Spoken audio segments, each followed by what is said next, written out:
Good morning, everybody. How's it going today? Give me 1 second here. I'm trying this new thing. Forgive me if I sound scratchy. I'm late today because I woke up feeling kind of ill, like head cold wise, and I made some tea and I got some breakfast.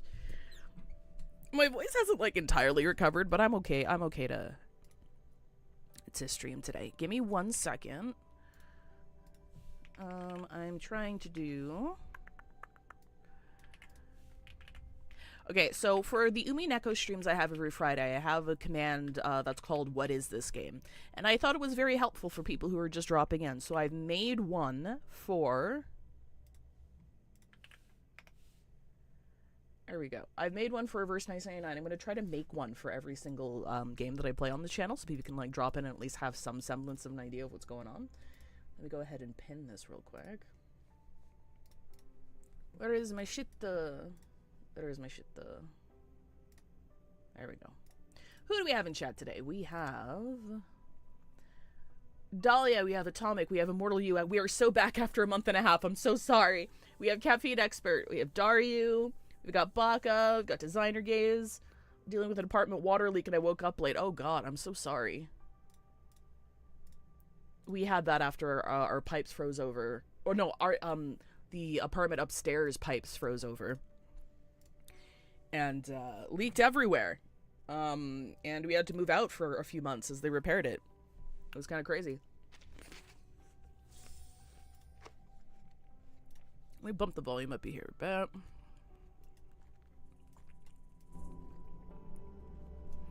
There we go.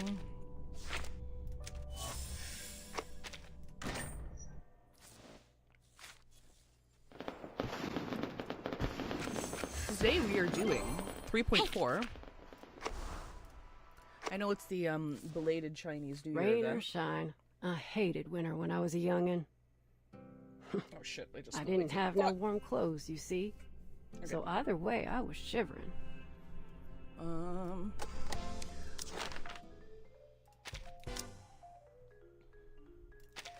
It's May 9th.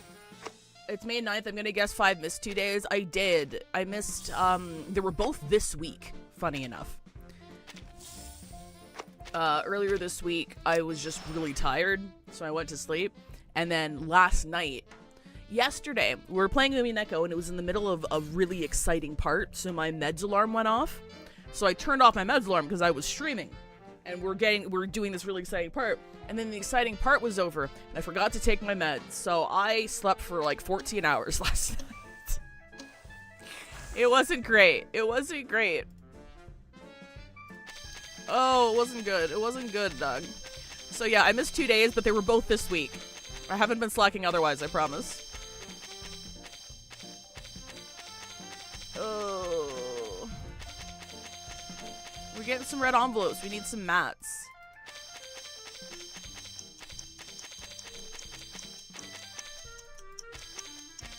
Oh, I'm missing. You see my polls message? I did not. Hey, GeoBlood. Let me see. What did you pull? 3 Paper Heron, 3 Barcarola, P1 Vila, P1 Marcus, P2 Yang Yue, P5 Tooth Fairy. And both unique skins, dev account? Congratulations. That's amazing. That's incredible. You lucked out. I think I also got, from the selector I got, ooh, hang on. I'll risk it.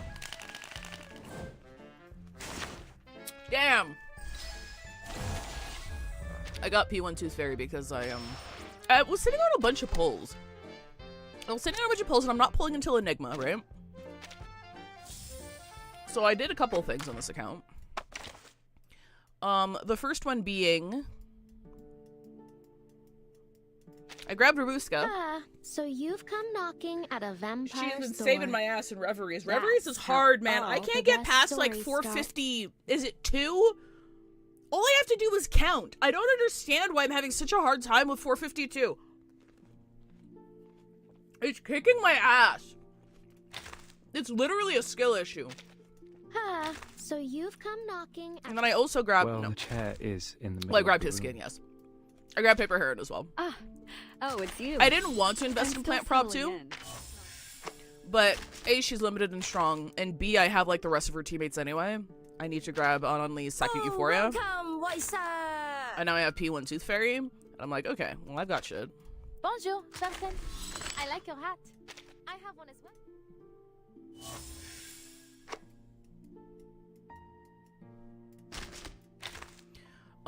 But yeah, I think that's all I've done. I grabbed Robuska. Oh, I grabbed Paper Heron and I grabbed Robuska, and I got 2 6 stars for her thing, and I lost the 50-50 after I got her. So Enigma's guaranteed for me, and I think I'm back up to like 70 pulls. Oh, 47. Oh, not as much. So we're doing great. We're doing fantastic. I slept for like 3 hours. My CPAP ran out of water. Oh no, I'm so sorry. Thank you for the hydrated. I got my tea here. P2 Youngway is quality of life with auto ulting at the beginning. Yeah, I just finished off a Knight's Euphoria, and having that auto ult at the start of the round is very nice. I don't. Youngway is like the one limited character I don't have, and I don't really feel the need to go for her. I have everybody else. I don't have her. Especially because if I grabbed her, I'd have to grab him as well. He's very pretty. He's extremely he reminds me of, like... You know what he reminds me of? If anyone here plays Tears of Thetis, he reminds me of, like, the Wuxia cards for Artem. Hang on, let me pull him up real quick.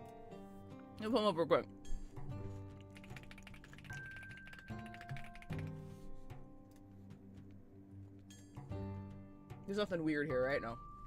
Look at this. Check this out. Look at this. It's the same guy. It's just, I mean, they all kind of look like this. But it's the same dude. That's Wuxia Artem, baby. And Wuxia in general, because they all have a very similar vibe about them. I just think it's very funny. I was an Artem girly. Back when I played it. Anyway. The good thing about getting a digital emu as your pet is you don't pay for her fodder. Just a single press, and she'll have virtual sunflower seeds for lunch. We get it. You have a Tamagotchi. All right. So what can I get you? Coffee, pancake? Oh yeah, I also grabbed Willow. Enough sniffing about me like a mole. I haven't any tea or cake for guests. I love her. She's fantastic. I haven't leveled her up yet, though. I'm still working on these guys.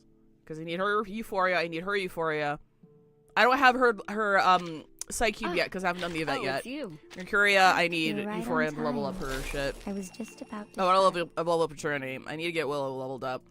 We're just leveling up every day, all day, every day. Okay, anyway. These gacha games are interesting. I really enjoy Reverse Nice Cyanide a lot.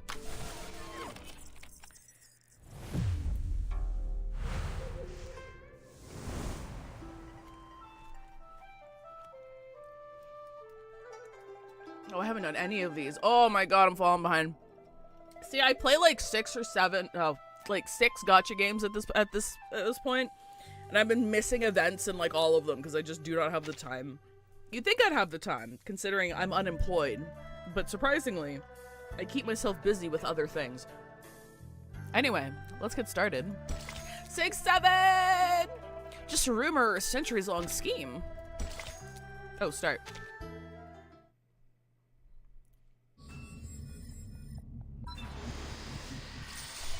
I'm curious about all the, like, Windows UI imagery. I wonder what that's about. Prophecy. Got Biscoff cookies. We got grapes.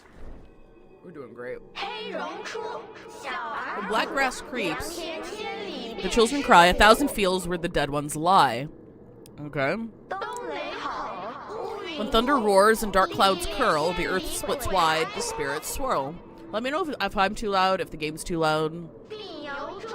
When the dragon glares, birds take flight, yin twists with yang, sun and moon unite.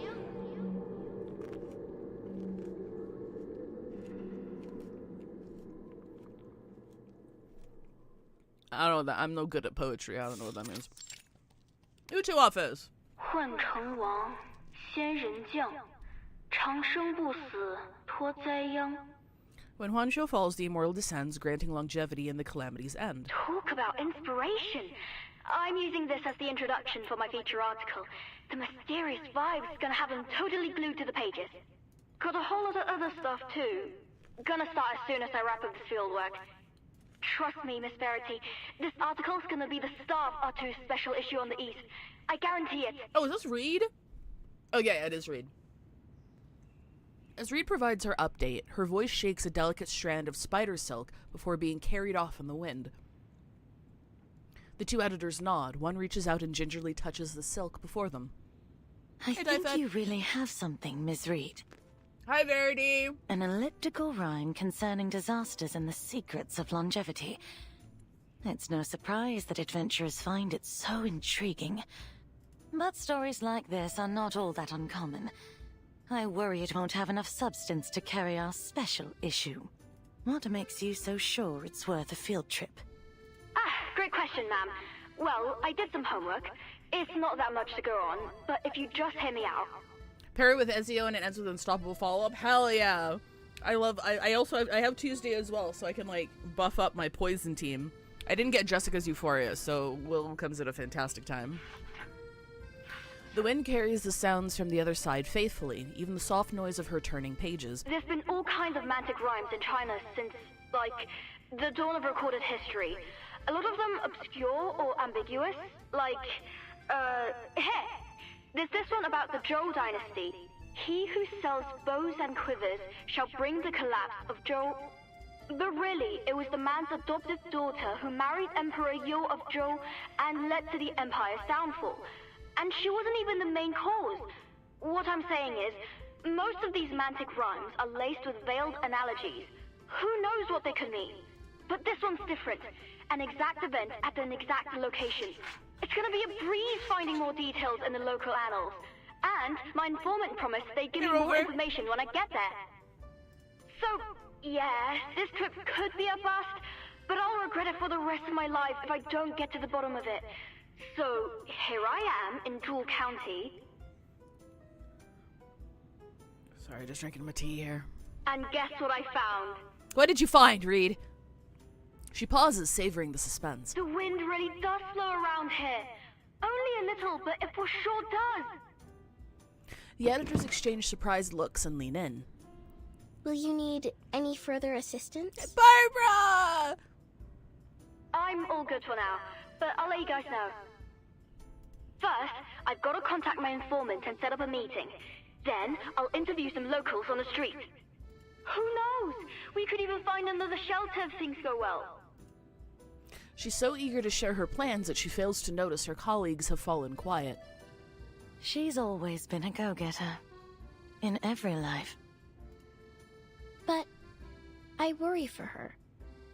You know how obsessed she is about longevity. These clues she found are unlikely to be a coincidence. What do you mean in every life? Does she reincarnate? You needn't worry. Reed grew up there, originally. She won't have any trouble getting accustomed. But let's keep an eye on her. Just to be sure. The woolly editor holds her worried expression. Verity returns it with a silent, pleading glance, motioning toward the still open silk. Next couple of months are the collab events with Atomic Heart, right? That trailer was Robo Yuri. I'm in awe. Reed, are you still there? Oh boy. We trust you've made a good decision with this article, but our network isn't stable right now. You better... The noise from the streets drowns out the rest of her words. 不好意思，我马上让开。Cool, gotta go. I'm racing against the clock here. Call you later. That whoever her voice actress is, fantastic. She's kind of folded here too. She's got like creases, like paper. That's really interesting. The fact she's got like this heavy, like this English accent and then can speak Chinese flawlessly, that's peak. Watch out. Hey, Ethereum. Danger. No worries. I'll be careful. Bye-bye. Reed ends the connection, adjusting her spiderweb brooch as she dodges through the crowds of people and passing bikes. She looks around and spies her goal not far away. Hate to hang up on you, Barbara, but I've got, no time to do this. Maybe I'll buy her some local delicacies to say sorry. Fine, did you hear about the anime being in production? There's a reverse 1999? No. Really? Oh shit, we're getting an anime? Place sure is lively. So many stores. Oh my god, and the restaurants.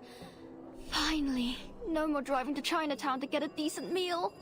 Alright, first things first. Gotta find an internet cafe to contact the informant. Oh, better get a couple bottles of water too. Thank you, Dyfed, for the 5-stream streak. 5 streams of 5 streams. That's insane. How did I not see about that? I guess I haven't been on social media too. Oh wait, the grass-headed editor walks down the street. I didn't think it was gonna autoplay. That's gonna be sick. Do we know which studio's doing it? An electric fan oscillates back and forth, attempting in vain to blow away the heat rising from the road. Reed rests on a bamboo chair, her hand finding the mouse in a familiar motion.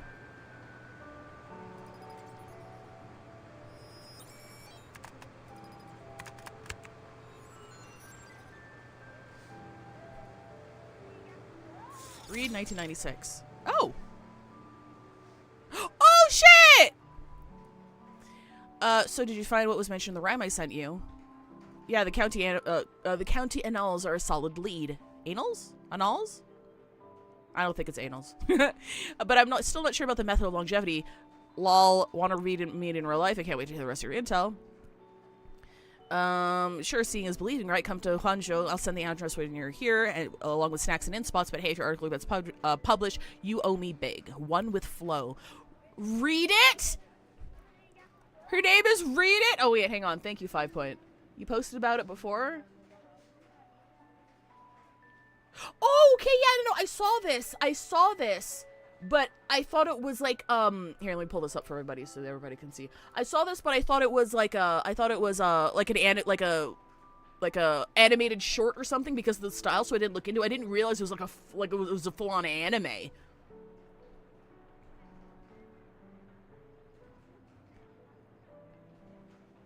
That's crazy. Also, yeah, there's been a lot of complaints from the CN side about how certain things are being handled. I won't go into detail because it involves spoilers, but CN is mad. CN is mad. It's crazy. Hey, I'm Huanshu already.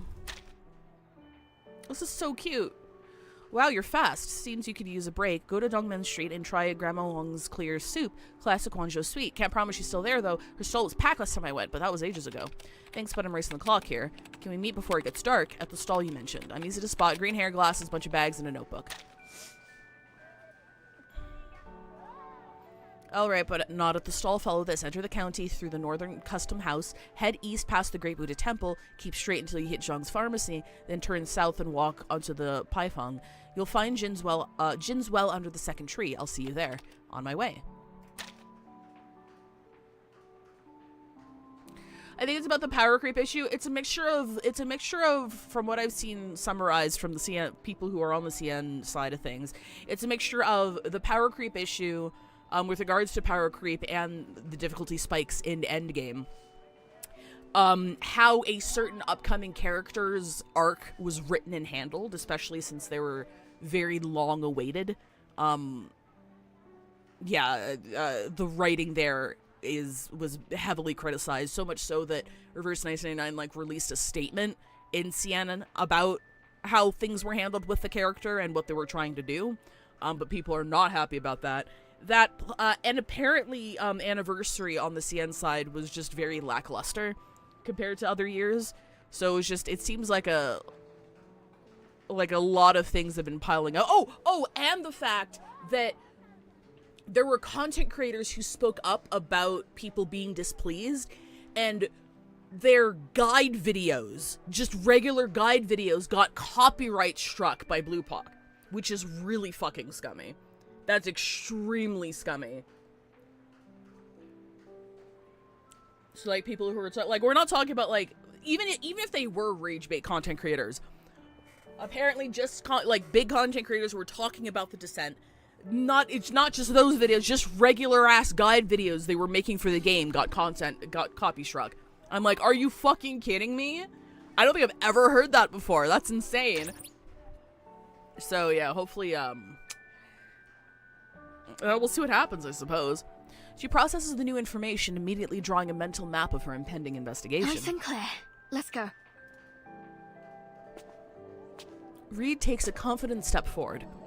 Excuse me, do you know the way to Din's well? It's under a tree by the payphone. What well? Never heard of it. If you're looking for scenic spots, go to the outskirts of town. There's a lot of beautiful sculptures and architecture up there. And the May trees in the Central Park are famous. But I don't know anything about a well. Oh, thanks. I'll check them out later. She waves goodbye to the 15th kind person she's questioned so far. The information she's been hoping for still fails to arrive. Standing in the heart of Zhu County, she lets her eyes wander from the new unfinished buildings rising in the east over to the ancient horsehead walls in the west. Jianshe Road. The street sign's metallic glare blinds her for a moment. That's it. I've asked everyone on the street. No well, no stall, no Grandma Wong. There's no way I got the address wrong. Did my informant lie? Not likely. What good would that do them? The Northern Custom House, the Great Buddha Temple, Jianshe Road, Renmin Road. The locations feel off to the young editor. Each one seems to have no connection to the others. What if these are all old locations? Like, the names of places from the past? Hey, young comrade. What are you doing in the middle of the street? When she moves her glasses, is her face drawn on? Because, like, when she moves her glasses, her eyes move. A voice speaks, bringing a tide of relief that washes over her like soft rain. You've been asking around for directions, haven't you? To the bus stop? Just follow me. I'm heading there right now. No. I'm meeting someone by Din's well. Do you know where that is? Could be an old name, like really, really old. So, if you know of anywhere even kinda similar, that'd be great. Anything will do. Jean's well. Jean's well? I've lived here almost 60 years and never heard of it. Then it might be more than 60 years old? Maybe 100 or so? 100 years old? You've got to be kidding. Things change so fast. The whole county looks completely different every few decades, let alone a century. You're not trying to pull a fast one on me, are you? I thought you needed help. No, sorry. She considers each piece of information, trying to find a path through their mutual confusion. Oh, wait, the rhyme. Have you ever heard of this rhyme? It's about black grass, thunder, the earth opening up, and an immortal. What? A rhyme? The scorn in his voice is withering. For a moment, the approaching deadline and her still blank pages seem like a freight train rushing toward her. Aren't you a little too old to be searching for things from fairy tales? But I have heard it before. An immortal that slept deep beneath Zhu County. In ancient times, when the sky shattered and the earth broke apart, they emerged to save the town. But the immortal disappeared right after, taking the method of longevity with them. And no one has ever figured out where they went. Still, grave robbers turn up around here every year. Those troublemakers just won't give up. You seem like a bright young lady. Surely you don't buy into this longevity nonsense, right?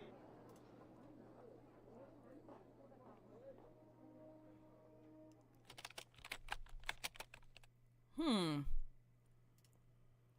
she passing out? She's like, dude, I'm fucking tired. Can you just point me in the right direction, please?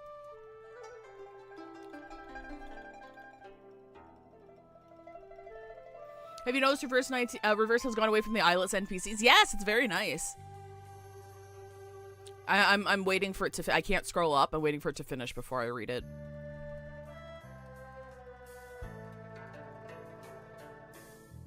Okay. I'll be visiting Jew County soon. Any recommendations? Welcome. I'll come check out my dessert stall. It's just north of the custom house. I'll give you a discount. That signature you from Utu. Zeus County is moving north in the world. Zeus County, ancient city wall. Don't go to Kongal pedestrian street at night. Don't say I didn't warn you. Or what? You'll stuff yourself until your belly bursts? Anyone here know any wind-related arcane skills that have been walking around? The airflow in a lot of places feels sluggish. Does anyone else notice this? Is there a story behind it? I don't know much about it. My family once hired a feng shui consultant when we were looking to buy a storefront on Renman West Road. He said the chi nearby was stagnant and that we need a real master to fix it. Would you happen to be a master, OP? Want to come take a look? Thanks, I don't actually do feng shui readings. I just use related arcane skills for work. OP's talking a load of nonsense. Jew County is a place where wind gathers in chi pools. One of the best feng shui locations in the whole country. That's why it's thrived since ancient times.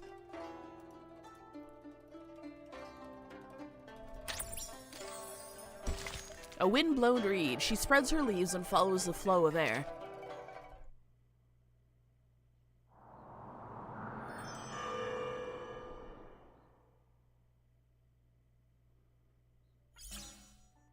On my way. I searched the entire county and asked loads of elders about Jin's Well and Grandma Wong's dessert, but no one's heard of them. Lol. You got any worries about meeting up? Please let me know if there's anything I can do. I really need to meet you in person. Sorry, but I can't do that. Maybe try the old gate. That likely hasn't changed much. You'll know if I'm lying when you get there. Why there? And could you please give me more details? Otherwise, I'm not sure I can trust you anymore. You can read the flow of chi, can't you? I saw you use the wind to contact your friends. Great to finally find another chi reader. Perhaps destiny guided us to each other. I need a chi reader to untie the wind knots in the county for me. I wish I could let you start with an easy one, but it seems I don't have a choice. There's a wind knot at the old gate. Untie it and I'll come find you. I have to go. I've said too much and may have drawn unnecessary attention. Be careful. I'll talk to you later. Hey, Domenico! Here for the hydrate. I got my tea. A wind knot. How did you know I contacted my friends? Have you been spying on me? Bitch! Who the fuck are you?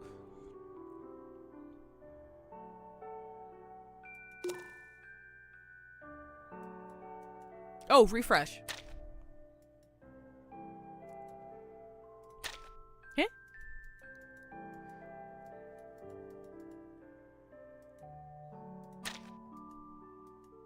Oh! Are you still there?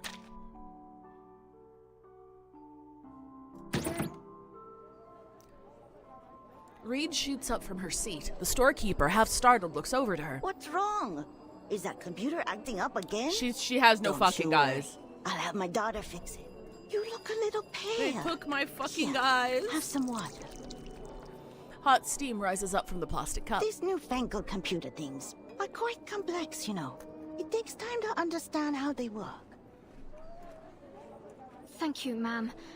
Can I ask, do you know of any old gates that are still around here? Even if there's just a bit of wall left, or even a single brick, anything. The storekeeper looks puzzled, but eventually she gestures with her chin into the distance. An old gate? You must have been too busy to notice it before. Over there.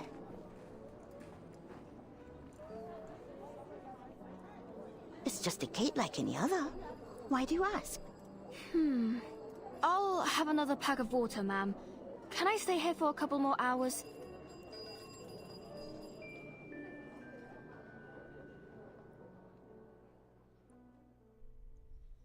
Oh, make sure you look at the username. There's hidden references there.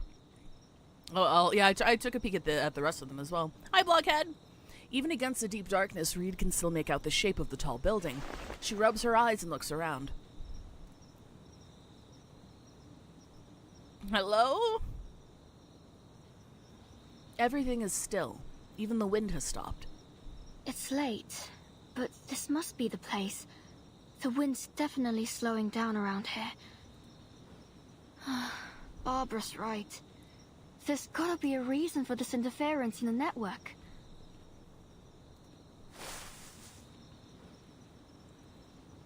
Reed sighs and rubs the yellowing grass on her head. I'm totally running out of time. Whoever's behind this, I gotta confront them stat. I guess I might miss the article deadline, but I can still solve the interface issue. That counts as a win, right? Here's about the hidden discussion about Dead as Disco. I'm not sure what happened there. I don't play Dead as Disco. Her grass blades sway as she watches a spider descending down a strand of web. Reed brushes the silk with her finger. The wind doesn't hover in place for no reason, let alone get tangled up.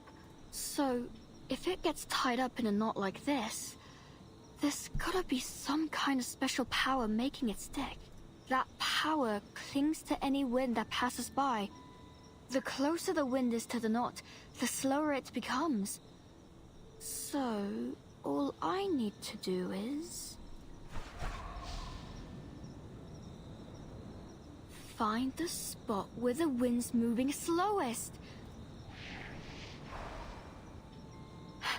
Over there! She cries out with joy, only to realize her surroundings as she ducks her head in embarrassment. Oops, sorry. I'll try to keep it down. Luckily, at night here in this quiet neighborhood, Reed seems to be the only one awake. She grabs her flashlight and walks out toward the gate.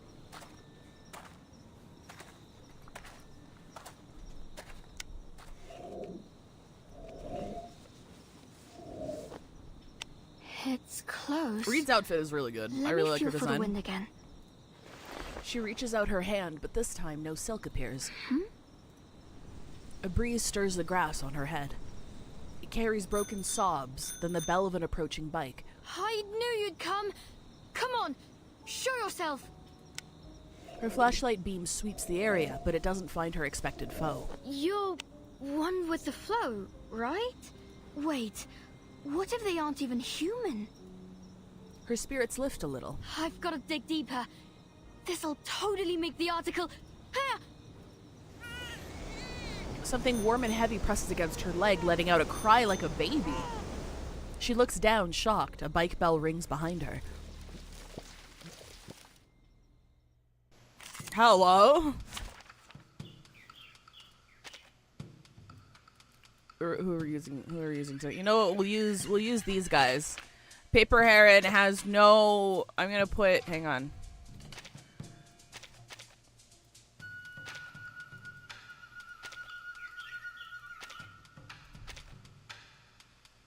Sure. I've never played her before. I got her and built her, but because I didn't have her Psy Cube, I haven't actually used her at all. Oh my god, they're little tricycles! Huh. These look like regular carbuncles that have adapted to the local culture. How do they mimic the baby cry? I've never read anything about that in the Carbuncle Encyclopedia. Look at it! Trike buckle! Bicycle group buckle. Deck. It's not a deck. I'm not entirely sure. What. I've heard people compare it to like Slay the Spire, but I've never played Slay the Spire. It's not quite a deck builder. Basically, the overview is every single character you have has a set of 3 cards. They have their 2 cards and they have their ultimate card. And every character just has their own card there, and you draw cards. And all the cards have different effects and shit. And they have, like, every card that you use or move or combine gives them ult generation, and then they can use their ult. So I wouldn't call it a deck builder, because you're not really, like, customizing it or anything like that. There's also lots of ways to draw the different characters' cards. So I don't think deck builder is the way to describe it. I don't know how I describe it, though. Is that a firefly or a tooth? They're so cute. Now kill. The stars that just out of reach. Thunder to me! A traditional treatment.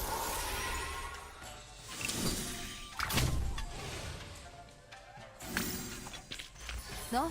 바즐인가? Windborne whispers, an omnipresent tangible current. There aloft, the bird saw the moving whiteness of spring dust clouds. Accepts this passage in her interpretation of chi. What's the deal with NTE?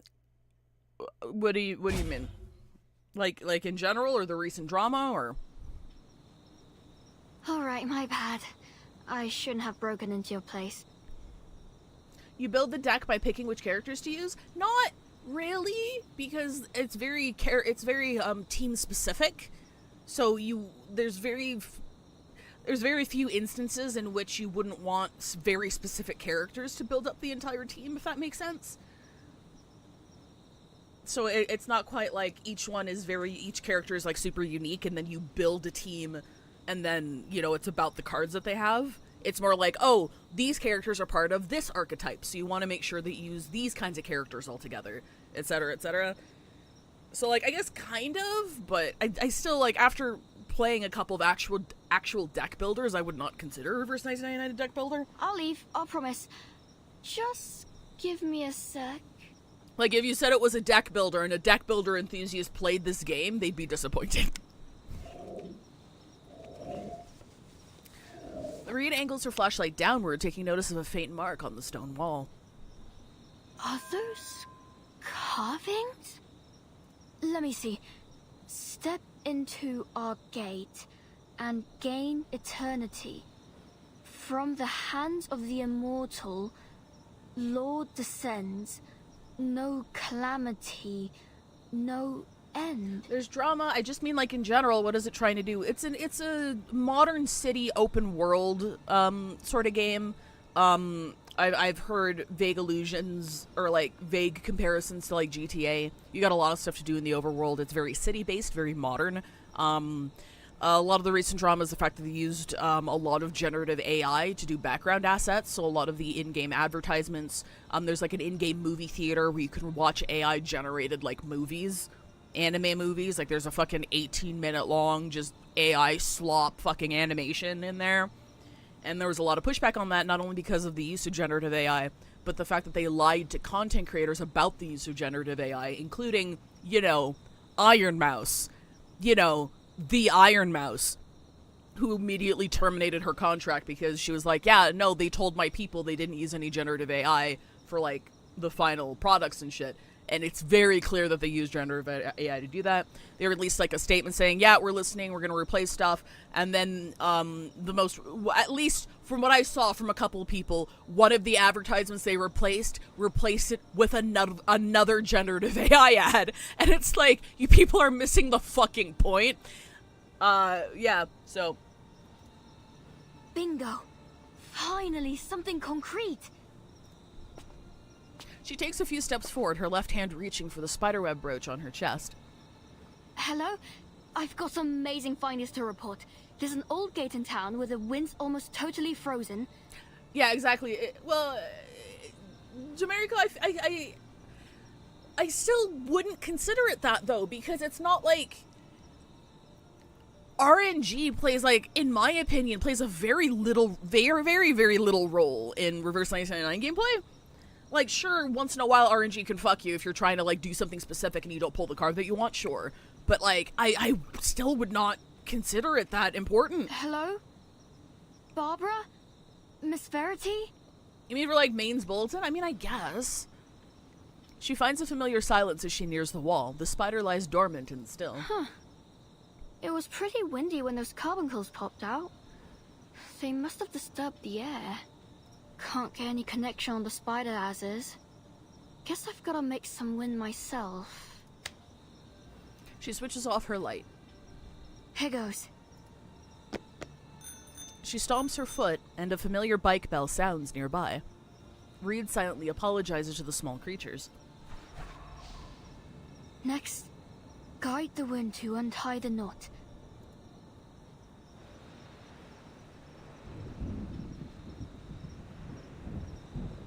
What? Uh-oh. Her body stiffens. Everything vanishes. Sound, light, even smell disappear as the void swallows her whole. Until an unfamiliar voice cuts through the darkness. Want to try mine? The wind sweeps her up and pulls her toward the voice, then stops and plummets.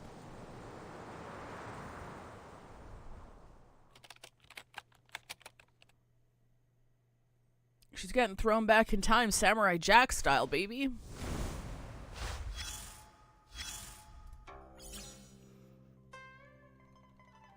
Oh my god, that's huge. Maybe the next comment would be an arcane chipmunk in disguise. Alvin, Simon, and Theo. Wait, how did you know? Hold on. I actually found a pile of almonds in the woods once. Every single one was perfectly plump. What was going on? Hang on.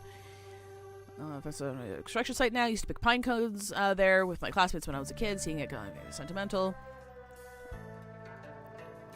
I was rushed and still haven't found the main road. Figured it was time to hide his goods in the thicket, then try to find some way to get word to his family. A chipmunk darted out of the brush, chattered at him a few times, and took off running.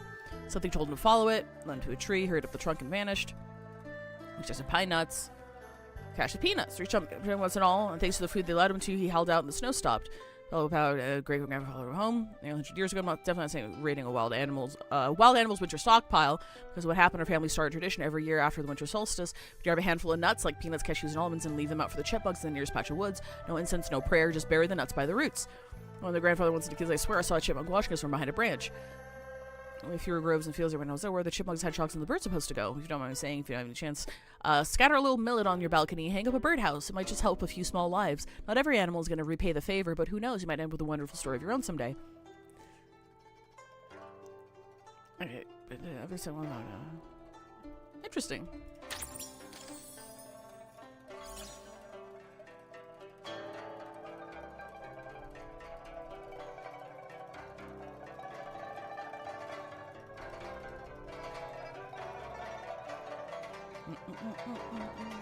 Whole time here, been around since 92. Site search launch, I had to queue up for a dial-up connection. Then in 94, Al decided he wasn't even an admin yet to upgrade the forum to what it is today. Pulled an all-nighter to help him get it done. I stepped down as a mod. I still talk a lot with active users like WoW, Wanderer, and Cloud. Stay involved in all kinds of forum business. After a lot of thought, I finally decided where to suppose. Alt accounts have surged lately, especially spammers flooding the board with ads. If this keeps up, it'll put unnecessary strain on the server. Stolen accounts. We're replaced by forums running on newer tech. Second, the people. An internet sure to open up a world of thought like never before. We've got plenty of people here. Lately, a post about gossiping celebrity drama hit 300 replies like it's nothing. And worse, people are here pretending to be celebrities. I urge everyone to write quality posts and support the good ones. If we don't, endless stream will end up shallow and worthless. You're just someone's alt, aren't you?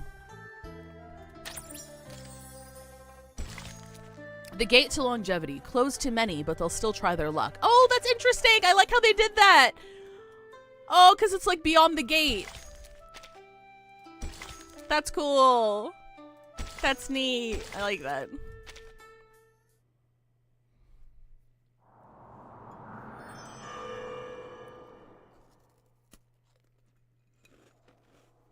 Go on, have a taste.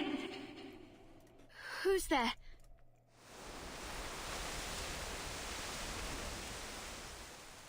I was certain you'd been dying to try the clear soup, Mayfly. Clear soup? From the reflection in the bowl, Reed sees a frown on a face that doesn't belong to her. Through that reflection's eyes, she notices a white rim of sugar that rounds the bowl. You just poured a whole pot full of sugar in, Paper Heron. You can hardly even call it clear soup anymore. Ugh, what a waste. Really? I think it could use a touch more.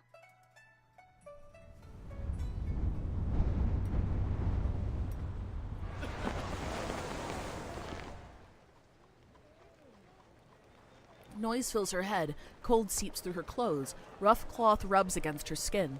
The air spiced with the comfortable smell of wet dirt. My hands are cold. Cold or not, you don't press your hands against someone's neck. It's rude. I'm visiting my cousin. Heard there will be something special at the fair this year. Classic juice snacks for only 3 win. Only 3 win. True County? But this looks totally different. Hi, Mod Fox. You want also, more? hi, Mobius. Have you lost your taste, Heron? Not just my taste, all my senses. That's why I roam the land, see? I'm seeking a cure. Then, you're here to see the immortal too? Ah, no. Merely seeking a companion of mine. She does have the look of an immortal, though I couldn't say for sure whether she is one. But tell me about this immortal you seek. Mayfly thinks for a moment, then continues shyly. Honestly, I know very little about them. All I've heard is that an immortal is supposed to come to the fair this year to teach people the method of longevity. They say it grants both a long life and lasting health. Its results are said to be remarkable. An old granny learned it, and now she can swim the Nangfei River back and forth, even during winter. Maybe it's the cure you're looking for too. Sounds intriguing. I'll be sure to keep an eye out. But why the hushed voice? Mayfly looks around anxiously. Because the guards might hear me. The magistrate posted a notice saying the rumor's false. Anyone who spreads it will be punished. Words do carry weight. Rumors can grow out of control if left unchecked. True. Still, it's drawn all sorts to Drew County. Just look at the line behind us. Some told me they came all the way from Liaodong, far in the frozen north. Is that so? Good for them, eh? Shh! Keep your voice down. Aren't you afraid of the guards? You're a Taoist. They'll search you head to toe. I heard all manner of folk are trying to sneak into the town. The kinds that'll do anything for the method of longevity. There have even been deaths. See those guards? They're checking every traveler, looking for vagrants, yao, and criminals. Speak of the method, and you'll be locked away in an instant. That's why they're so strict.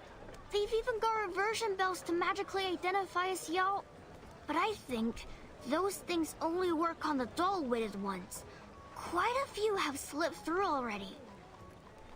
Reversion bells only reveal a Yao's true face. They cannot tell virtue from vice. Yet there are things that can. Truth potions, the immortal's brush, even some arcane beasts. You're not listening, Mayfly. Take a breath. All will be well. I'm not sure what Yao are. I have a feeling we'll probably find out. Ugh, Frost, take me. I don't need a magic lesson right now. Mayfly shakes her head, letting her gaze rest on Paper Heron's mule. Oh my god! Look at it! Hey, you've got a lot of stuff packed on that mule. You selling those things at the fair? No, I wanted to get a gift for my friend, but I'm not so sure of her taste. So I bought whatever caught my eye. I'll let her choose whatever she likes. Is this a snow lotus carving? Did you find it in the western regions? Caught up in the excitement of this new sight, Mayfly can't help but start asking questions, her tone alive with interest. What was it like there? Is it as beautiful as they say? Please, tell me all about it. Ah, the view was breathtaking. Standing at the cliff's edge, watching the world turn white with the falling snow. I didn't even realize where I was.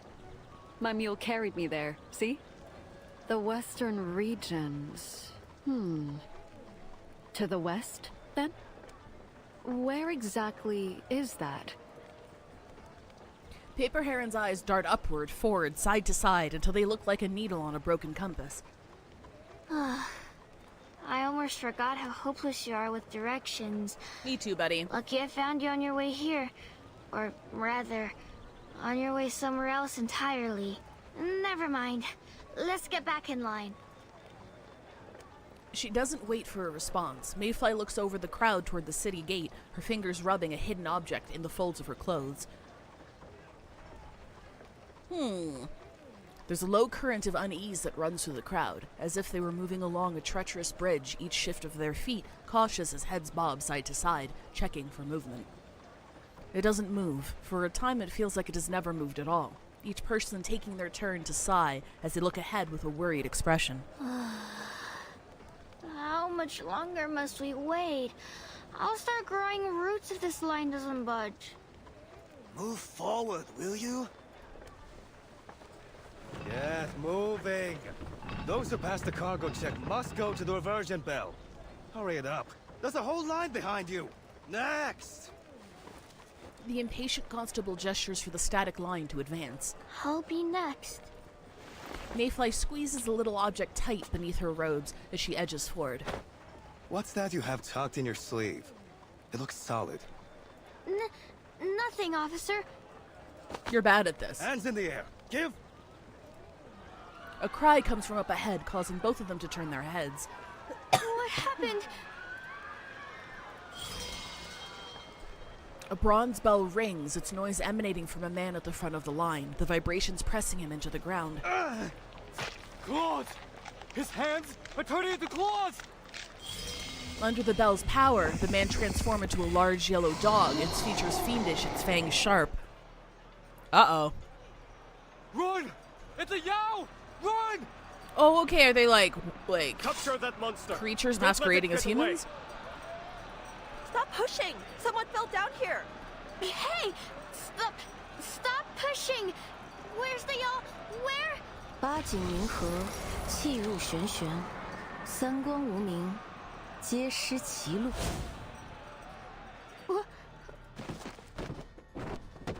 Huron? What was that spell? I feel woozy. It's Chinese for go to sleep, go to sleep, go to sleep. Come on, hop up. What's happening? We can't let that yellow dog tear through the crowd. I'll subdue it before harm comes to anyone. Easy now, big fellow. Ah, you're tougher than I thought. Show me what you've got. Her voice actress sounds familiar. That's not Yi Xuan, is it? I don't know who her voice actress is, actually. Very well. Let me try my hand. Look at this dog! It's got your back. This dog's got a fucking bun. Look at it. Citygate yellow dog. Is that a bun or a hat? No, it might just be a hat. I think it's just a hat. Got a bit. Oh, no. This is Anan Lee. This is just her skin. Do you want a hint for the VA? Absolutely. Do we know who the VA? Oh, like, would I know who the VA is? Ah, an interesting I don't know how to one. play her. I'm just gonna. This guy's probably really weak anyway. 2 stacks of wind.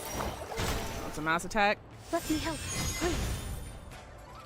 A gift in return for your two.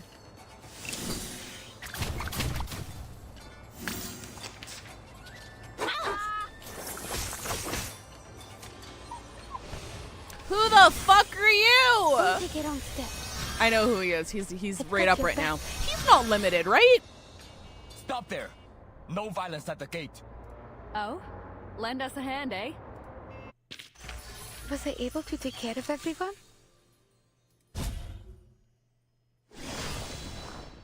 The puppy was eating through the crowd. What do you want me to do, dog? Oh, hi, you're hot. A young man in an officer's uniform knocks the yellow dog out with a single strike. As it crumples to the ground, he turns his blade towards Paper Heron, now seated on her mule. Causing chaos at the city gate, are we? Looking for trouble? Your most discerning lordship.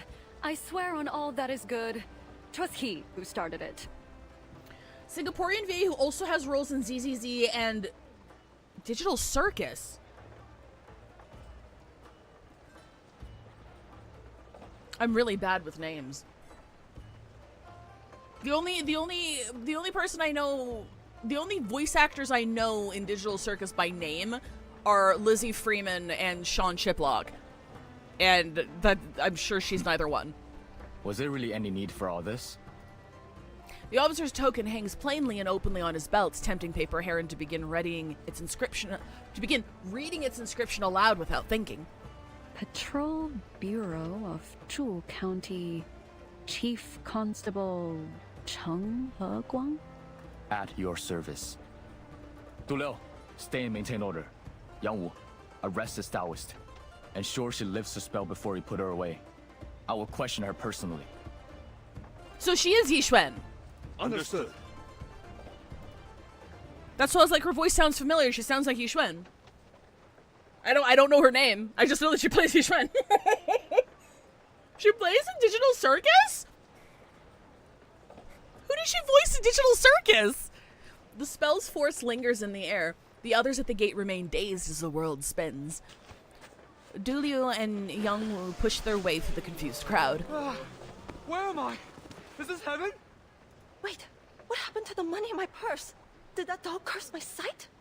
Don't look at me. I didn't do anything. Damned yellow dog! You won't get away from us!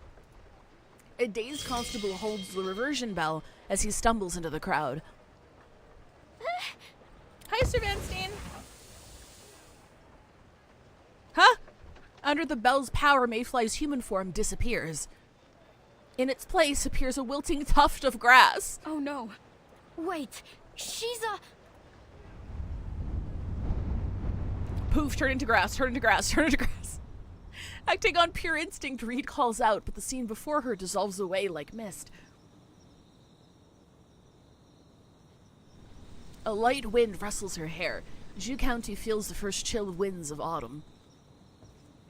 Without realizing it, she has left the gate tower and found herself walking alone through the dark streets. The wind can hold on to information for a long time.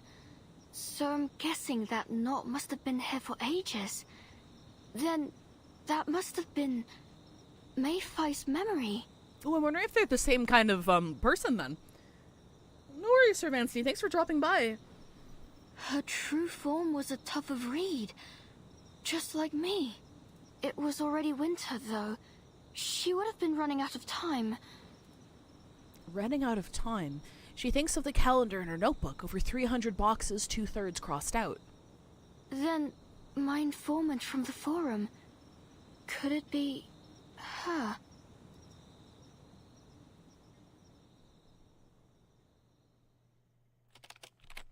Interesting.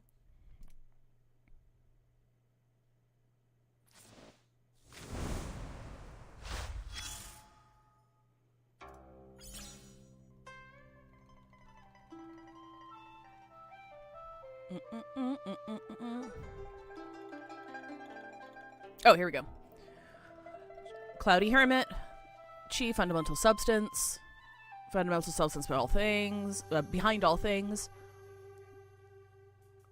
It's always in flux, just like the season. Spring is over to autumn, cycle never stops. 24 solar dreams on the school, each other 3 pentads, just 72 times in a year. That's exactly how many transformations Sun Wukong can perform. Oh, so it has 72 pentads of the year. Shifting perspective, Chi, the same thing. That was like, okay. She changes, pentad a week. Same principle behind trees, but nothing was here. Arcane energy in the world today is far weaker than it was in ancient times. Phenomena of the age is described like the great coonfish transforming. Oh shit, hang on. Okay, sorry, hang on. Ads auto-played. I'll wait for you to get back. Sorry. I knew that it was counting down, but I forgot that it doesn't count down to 0, it counts down to 2 minutes. Or 3 minutes. I think it was 3. But yeah.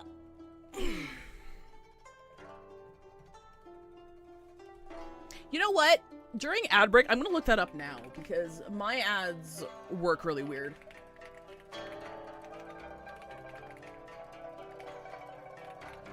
I'm gonna look at what I've been. This music's really cool. I'm gonna look up what I've been fucking doing around here. Let's see. Viewer rewards, monetization, ads. New ads manager. Is that why it's been fucking up?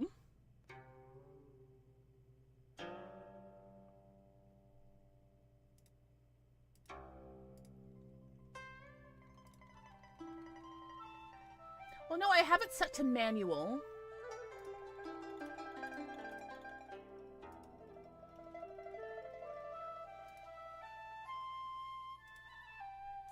Run 3 minutes of interval ads per hour to your stream to fully disable pre-roll ads. If I don't automatically schedule it. Okay, maybe I turn off automatic. Actually, how do we have it set up on the side channel? Give me 1 second. Or I guess this is my side channel. Okay, so we don't have it scheduled on main. Maybe that's why. Okay.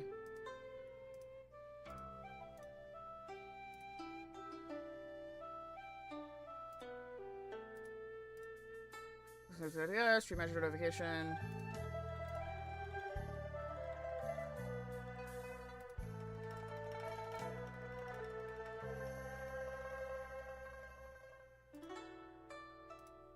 Okay, we have it set down to 1. Okay. So I've mirrored the exact settings we have on the main channel. That should solve it, hopefully.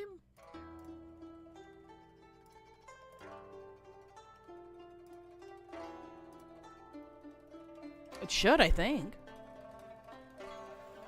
We'll see how well that goes. I'm really loving the layouts and shit here. This is really cute. 4 Elements BBS system since 1991. Oh, 1,999 posts. I see what you did there. Doing your function man, that's easy practice for everyone.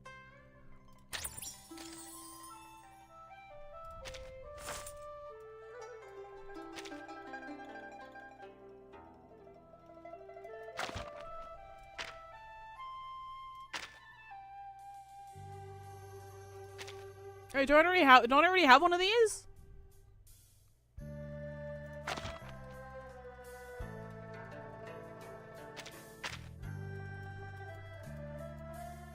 Look at all these mats. Alright. Okay, welcome back, everybody. Summer's lease. They turn their heads as the first leaf flutters to the ground.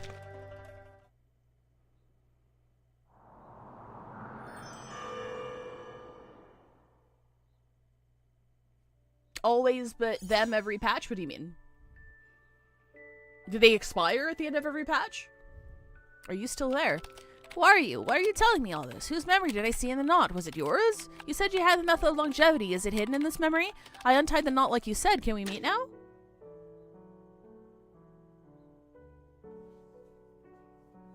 Always buy them every... Okay, maybe I'm misunderstanding how it works. So I thought it was just a device, and then you got 3 of the little battery things, you converted them. So, like, you need more than 1 camera? I thought the camera was just, like, a thing. I didn't know we needed more than 1 camera. Yeah, I think I have a misunderstanding of how it works.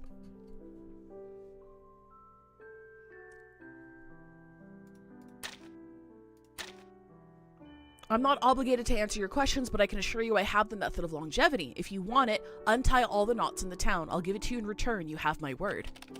That's not what we agreed. And how did you know about Uchi's network? Why did you want me to untie all the knots? Please explain all this. How can I make a deal with someone I don't trust? You make me laugh. Rough winds do shake the darling buds of May, and summer's lease hath all too short a date. It's almost autumn, isn't it? How much time do you have left? You must understand that this benefits us both. You can hoard the cameras, but you always need 3 batteries to... Oh, yeah, okay, so I think that's my question. If you always need 3 batteries to use them, what is the purpose of having a bunch of cameras? I think that's my confusion there. Like, wouldn't you only ever need 1 camera? Like, I'll definitely buy it for sure. Clearly, there is a reason it's in the shop, and I'm misunderstanding how it works. But, like, what is the point of having a whole bunch of cameras if you need 3 batteries to use each of them every single time? Reed sits quietly by the bed. No sign of her spider friend, no glow from the brooch on her chest. She has walked every street in the city, but never found an answer. It was all in vain. Nope. Wind's still giving me nothing. A few dry leaves break off from her head, drifting toward her pillow. Maybe I should leave so I can contact Miss Verity, and then decide if I want to head back. More options. Oh, each camera has different options for camera. Okay. I didn't realize each camera was a different pool. Okay, that makes sense. Thank you. Maybe I should leave so I can contact Miss Verity and then decide if I want to head back. No, it's all too suspicious. She'd tell me to abort for sure. Okay. Alright. Basically, I should give up and just go back to headquarters. I could pick another topic to work on if I still have time. How much time do you have left? Time. Like I've ever had that. The budding writer lets out a short laugh at her own expense as she picks up a fallen leaf from the bed and smooths it flat. Winter's coming. I'll have withered by then. Even if another reed will sprout from my body next year, I will be gone for good. The inevitable end of every ephemeral plant. Mayfly. She was one of us.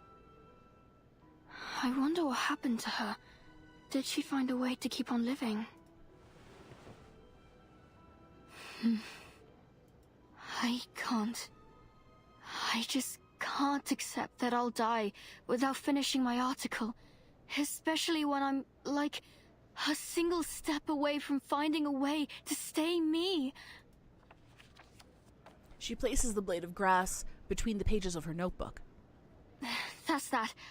I just need to keep going. Besides, these knots are an anomaly that needs to be fixed anyway. Why shouldn't I be the one to do it? Alright. Forget about whatever this one with the flow's trying. I'll just do my thing. I have to finish this article. Reed closes her notebook and steps out the door. You can do it, Reed! I believe in you!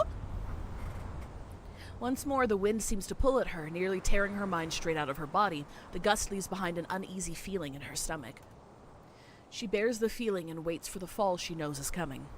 Is this another of Mayfly's memories? A brief sadness rises in her, then a faintly familiar voice cuts it off. Chief? May I enter? Please.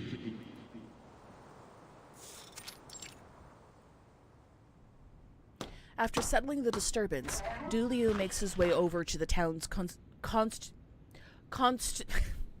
constabulary office and knocks at the door of his chief. At the desk, Chung Higuang bends over a mess of documents. Sir, the Taoist has lifted the spell. Several people in the crowd were injured by that yellow dog. We've sent them to get treatment. I know that voice! Order has been restored at the gate. Inspections are ongoing. The Taoist and her mule are locked up. She's ready for interrogation. Yang Wu is watching her. I really need to learn this guy's name because he's done like NPCs for Verse 99 before. But he's the guy who also does a bunch of NPCs for HSR, and he voices the narrator like Ashvale's monkey. Like that guy. Like I hear his voice. He also voices like the big eyeball in Penacony, like the Doctor what's his face who runs like the Memoriam Emporium or whatever. Like he's everywhere. I hear him so much. The chief nods, barely looking up from his files. Good. Return to your position. I will go to see her immediately. Dulio looks down over the papers, letting out an unintended grumble as he realizes their meaning. Forgive me, Chief, but isn't that someone else's job? I fail to see why we should bother investigating these animal carcasses. I know the stilted parade is about to begin, but... The guy is Dr. Edward, isn't it? That sounds familiar. Probably. You understand the importance of this for the people, do you not? We must leave no stone unturned. Yes, but even so, it seems a waste of our men's time to look into a few dead animals. There's no proof that they were killed by Yao. Perhaps it was some beasts in the mountain that chased them here. And even if it was a Yao, there's no need to take it so seriously. It's best to leave them to their own affairs. Their own affairs? All residents of the Ming Empire, be they human or Yao, are bound under the same law, and it is our duty to uphold it. You know as well as I do that something is afoot here. Those carcasses are involved in all this. I can feel it. He points at the file in his hand. This report just reached me. Another carcass was found in Chunhua Alley this morning. Like the others, it was intact, yet pale and dry. There were also sightings of the same mysterious parade near the scene. They were spreading rumors about the method of longevity. They have already amassed a small following. And do not forget Commander Lee's orders. We must make sure the fair is without blemish. This risk is too large to ignore. But Chief Chung, the men have been working for weeks without rest. They're exhausted. If we give them more work... Dulio doesn't have time to finish his complaint before another knock interrupts him. Chief, Yang Wu is expecting you. Understood. I'll be there shortly. His subordinate decides to bite back his words. I must go. Excuse me, Chief. Hold on. Dulio waits, already expecting his next words. I know that everyone has been working hard of late, and I am sincerely grateful for their efforts. He's trying so hard. He stumbles to find the right words. So, let them know. Once the fair is over, I will take them to the finest restaurant in town. My treat. Much appreciated, but I'm certain even a chief's salary couldn't cover such a meal. I'll have their bellies filled before we go. We wouldn't want to embarrass you, huh? No need. The chef there is a friend. They won't charge me much if I bring the ingredients myself. Bass is in season. Oh, you're bringing bass. I'll tell the men to skip lunch then. Still the record holder of the fishing competition, aren't you? Who else but Chung could pull up a bass half his size? Please, Dulio. It's just a way to make some extra win. Right. Enough talk. Back to work. They don't pay him enough! Yes, Chief Chung. I'll take my leave then. He leaves and the young officer returns to his files. The mist rises again, covering the scene before her and then dissolving away. The darkness is familiar now. She waits for the inn's open window to return to her sight. That wasn't Mayfly's memory. Bringing How many Bass the people show are about involved in this meth? story? Are they somehow connected to each other? Perhaps this will make things clearer. Wind screams past her, pulling her again towards some distant, unknown place. Her thoughts sink first, spreading like roots digging into the earth. Then a nursery rhyme lifts them up.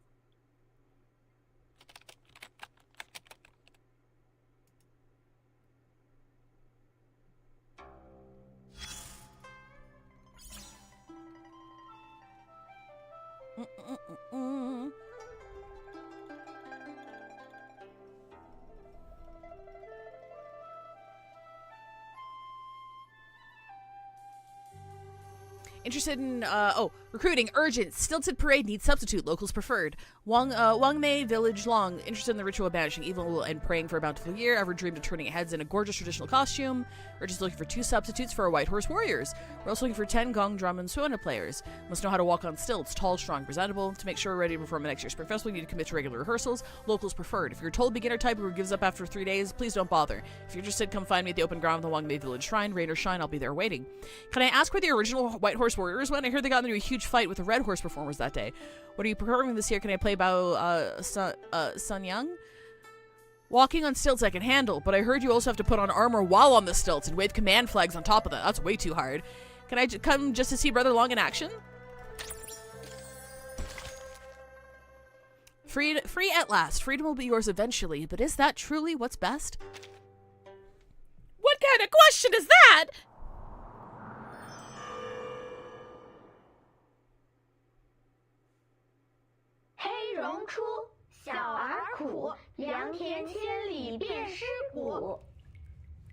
You know, I'd like to see a cross-cultural study about how many children's nursery rhymes originate from something really dark or fucked up.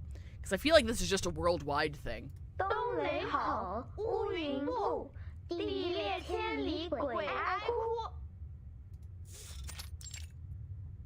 Jail? A local rhyme from Huanzhou, isn't it? I like Pippa Heron's voice acting a lot. I feel like she's a lot more, like, expressive than Yixuan is, and it's fun to hear. In the cell, Paper Heron listens with interest to the distant children's voices. Her mule chews straw on the floor, unconcerned with their present state of... They put the mule in jail, too?! Beside her, Mayfly strains on her tiptoes at the small cell window, her face a contortion of overlapping anxieties. It's only been a few hours since we came in, and they've already captured another 5 y'all. We're doomed. She turns dejectedly and leans against the cell's earthen wall. After a moment of brooding silence, she yanks the once cherished object from her pocket and flings it to the ground. Liar. You wretched, dirty liar. That merchant swore his trinket could fool the reversion bell, but it didn't. I spent all I had on it. And that wretched yellow dog. If it hadn't made such a scene, I might have slipped right past. I hate you. I hate you all. I'm such a fool. Now. They'll release us soon. We only need to wait. Paper Heron smiles, looking first at the distraught Mayfly, then toward the trampled amulet on the floor. And for the record, your amulet is not a fake. Its power is merely too weak to silence the reversion bell without a spell. It could be that the merchant forgot to tell you. You're no fool. No one's to blame. Are you defending him? Don't you see how miserable I am? Now. We'll be just fine. They can't keep us locked away forever.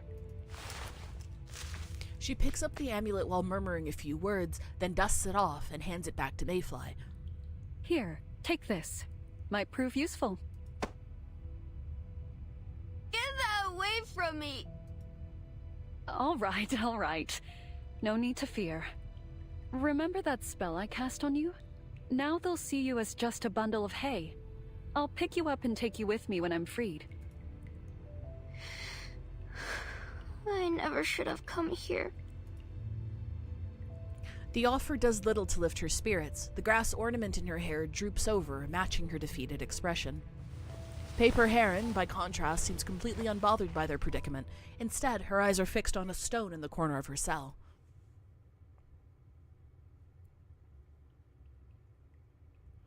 A moment passes before she lets out a cry of delight. And done. What? Paper Heron moves in a flourish, presenting the stone to her companion. It now bears a carving that reads, "Mayfly and Paper Heron were here." Well, there isn't much else to do cooped up in here. How do you like it, eh? Mayfly looks at the stone brick still dusted with debris. The grooves of the carving match the width of Paper Heron's finger. Did you carve that with your nails? No, just a little trick I picked up on the road. Carving with air. Not mastered yet, mind you. Not exactly fit for the Emperor. Anything else you'd have me add? That's all? That's what you use your arcane skills for? Of course not.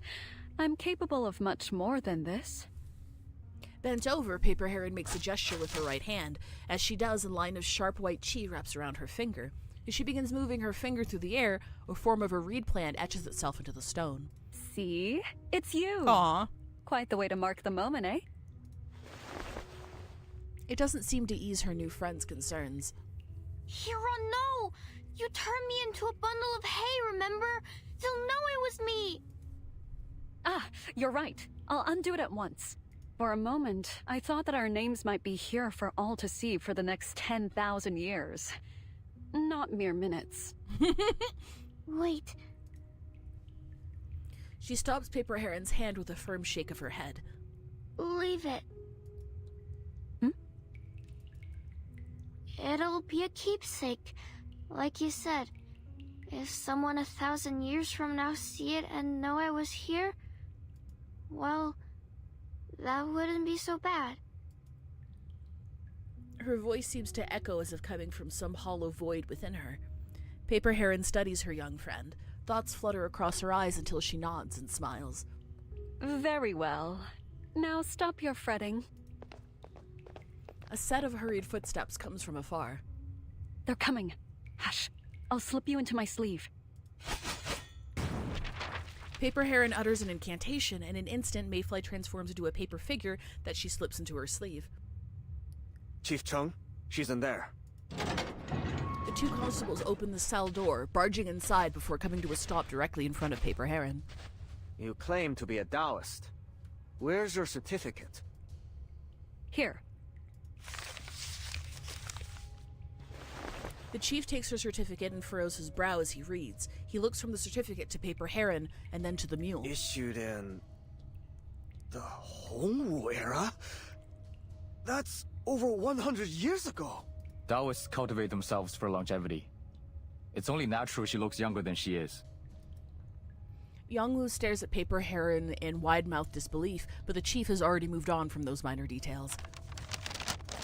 What is your relationship with the plant spirit that was revealed at the gate? I have no relationship with her at all. We simply happened to be in line my at God. the same time.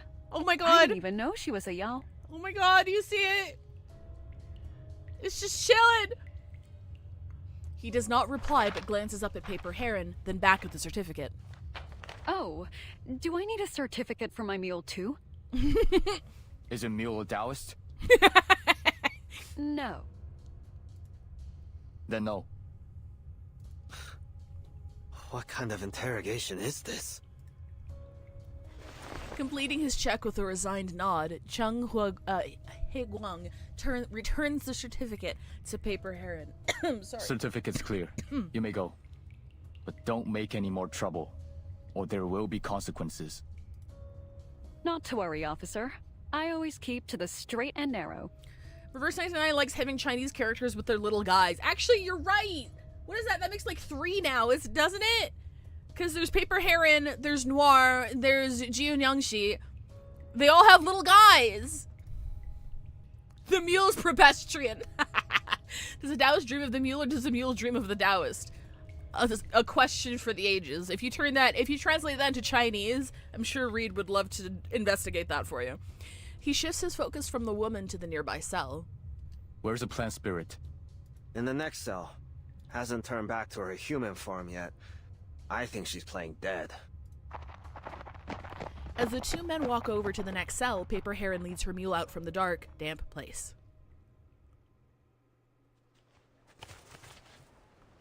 Did I say Prebestrian? I always misread Presbyterian as Prebestrian. Feeling all I've right? done that since I was a child. I'm pretty sure I mispronounced that.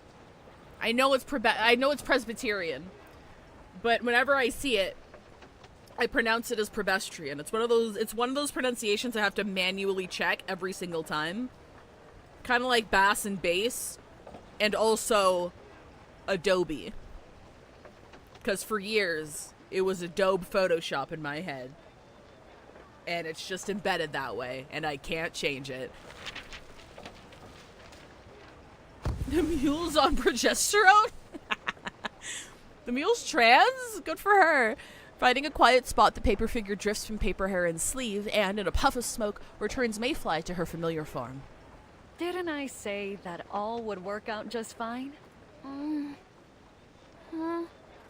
It's not much fun being a piece of paper. I couldn't see or hear much of anything. And my body was so flat.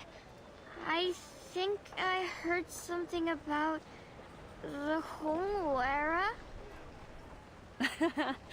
My Taoist certificate. Long expired. Fortunate for us, the constable was too dull to notice. Tell me, what do you plan to do in town? I hope our delay has not brought you trouble. Well, oh right. Are you hungry, Heron?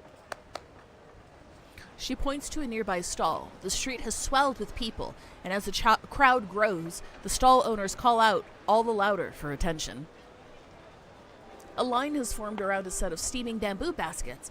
Mayfly slips into the crowd of eager customers. I haven't eaten since this morning.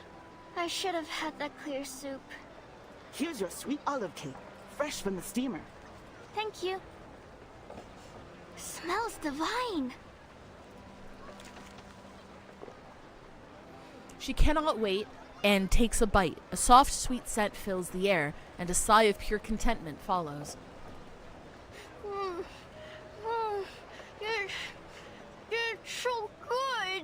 Man, I could go for a steamed bun right now. Really? It's only cake. I can't help it. It's sweet, tender, chewy. You must try it. She smiles and hands Paper Heron a sweet olive cake, still hot to the touch. Paper Heron looks it over, then delicately lifts it to her mouth.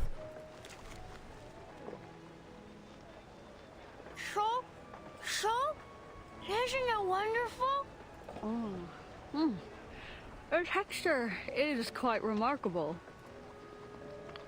She chews with effort, searching for the vaunted taste within. I think... What?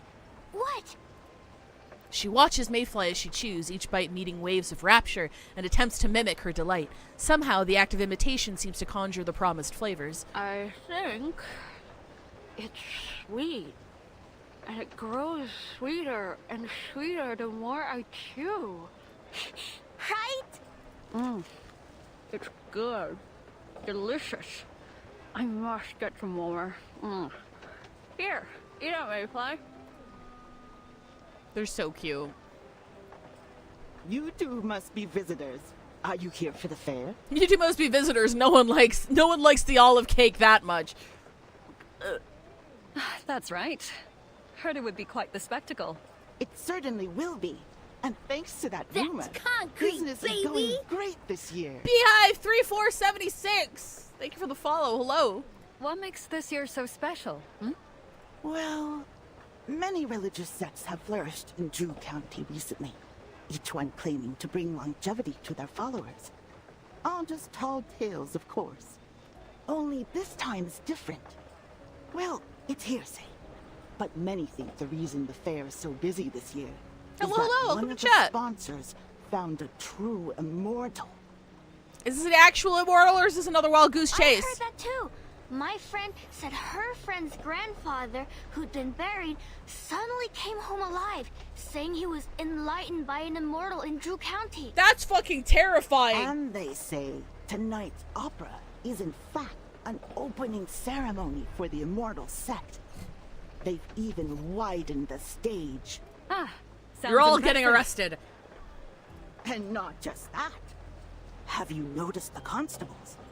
I've never seen them so nervous. I'd say. But these are mere fancies.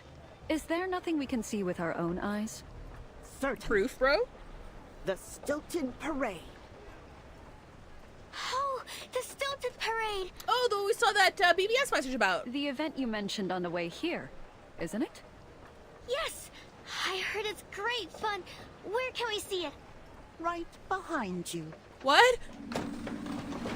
The stall owner closes the steamer and slips back into the storefront. It's only now that they realize how quiet the street had become. Not a soul in sight until a strange, dense bank of perfumed air rolls past them. Huh?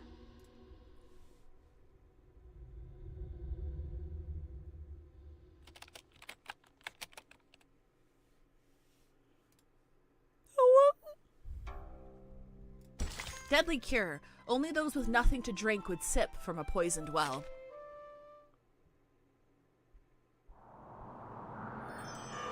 Pre-war ghoul, you know what the worst thing about being immortal is? Nobody gets my jokes. The sky grows dim above them. A low, haunting chant drifts up into the air. Curious, Mayfly looks toward the end of the street. Oh, right. The parade's coming. A crowded wave of people surges into view from the distance. Mayfly cranes her neck, straining to see.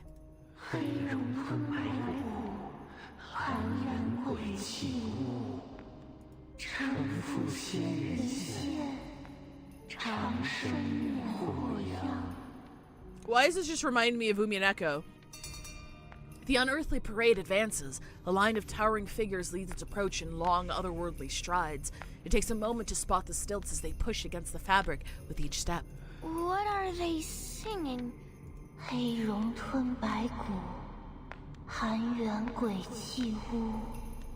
What is... The parade is near. Their chanting pours over Mayfly like a flood of divine music.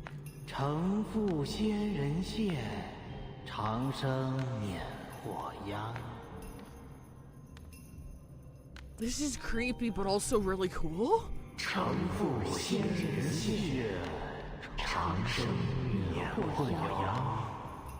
Paper Crane, no good. This is no goddamn good at all. A fox and a woman have appeared over Mayfly's shoulder, their hushed voices brushing against her ear. We sit at the bottom of society, but still, we deserve dignity. One Yao's voice may not be heard, but what of 100? Or even 1,000 more? Who are you? What do you want? Same as you. We are Yao. You've seen them bat us off, even kill us, haven't you? Will you continue to suffer in silence? Will you live on in fear? Will you die like a dog? We need to fight. Fight for our lives. Save our people and claim the method of longevity for our own. Overthrow humans and rule the world. Okay, I was with you up until that last part. Come, join us. If we are doomed, then we will doom them with us. No, I... She looks around, hoping to find help, only to realize she is surrounded by thick billows of scented fog. Those that are not with us are the enemy. Did they ever show you mercy? Then, why hesitate? White fur sprouts from her nose, revealing the Yao to be a hare. Her feet begin to stamp like war drums. The other Yao watch, then look at one another, all of them feeling the pull to join in. The immortal will grant us longevity. The immortal will grant us longevity! Constables, run! What?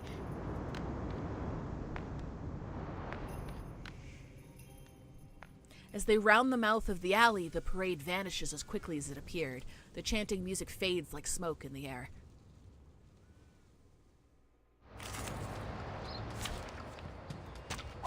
Cheese it! It's the bronze! Oh, they're sticking their guard dogs on us! Fuck! I've got your back. Okay, stupid question. Could you use Aleph with plant prompt too? Because he's intellect, right? Does Aleph work on this team? Let me think on it. I never see him. I never see him recommended for it though. I'm gonna assume no. Ah, an interesting one. I don't actually know how plant prompt 2 works. I thought it was just green impromptu. Concentrate and visualize. 天道必反，其势好还。 The stars were just out of reach.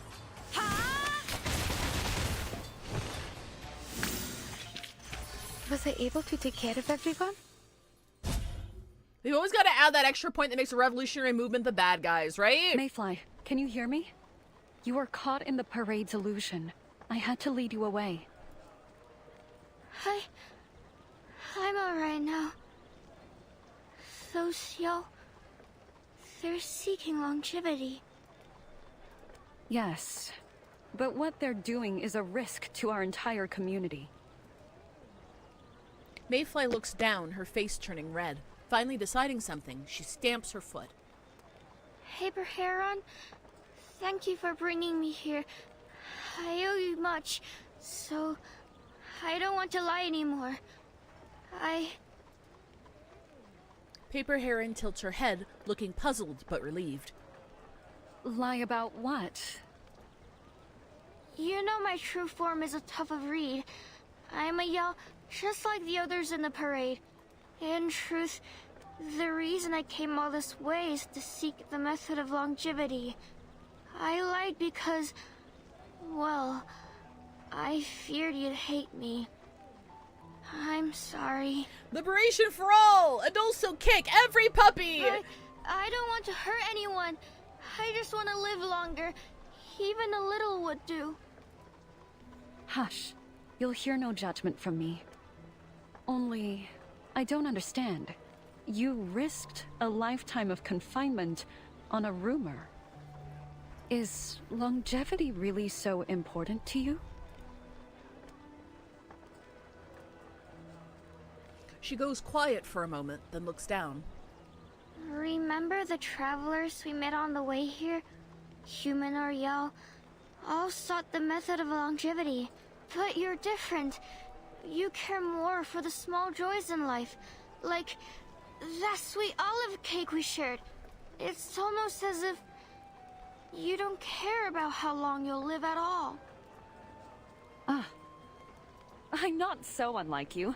I suppose I'm just curious about everything. We're already here, why hurry? If we'd missed that cake, we'd have regretted it for the rest of our lives. Paper Heron scratches her head as she tries to explain. Words rest on her tongue, but they feel, like her, suddenly out of place. You win. She brushes her skirt and sighs. Sorry, I shouldn't have been so suspicious of you. Though we study Arcanum and can take human shapes, we all are still just plants and animals. Even if we look like you, our lives are much shorter. Reeds like me sprout in spring and wither in winter. My entire life begins and ends in less than a year. I know it's foolish to risk so much on a rumor, but it's all I have. Do you know what I think when the sun sets? Not that the sky is lovely, but that I lost another day. I don't want to live in fear anymore. But you spent all you had on that amulet. What if the method of longevity proves false? You'll have nothing left.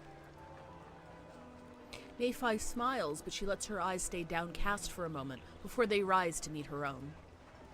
Longevity means much more to me than you, Heron.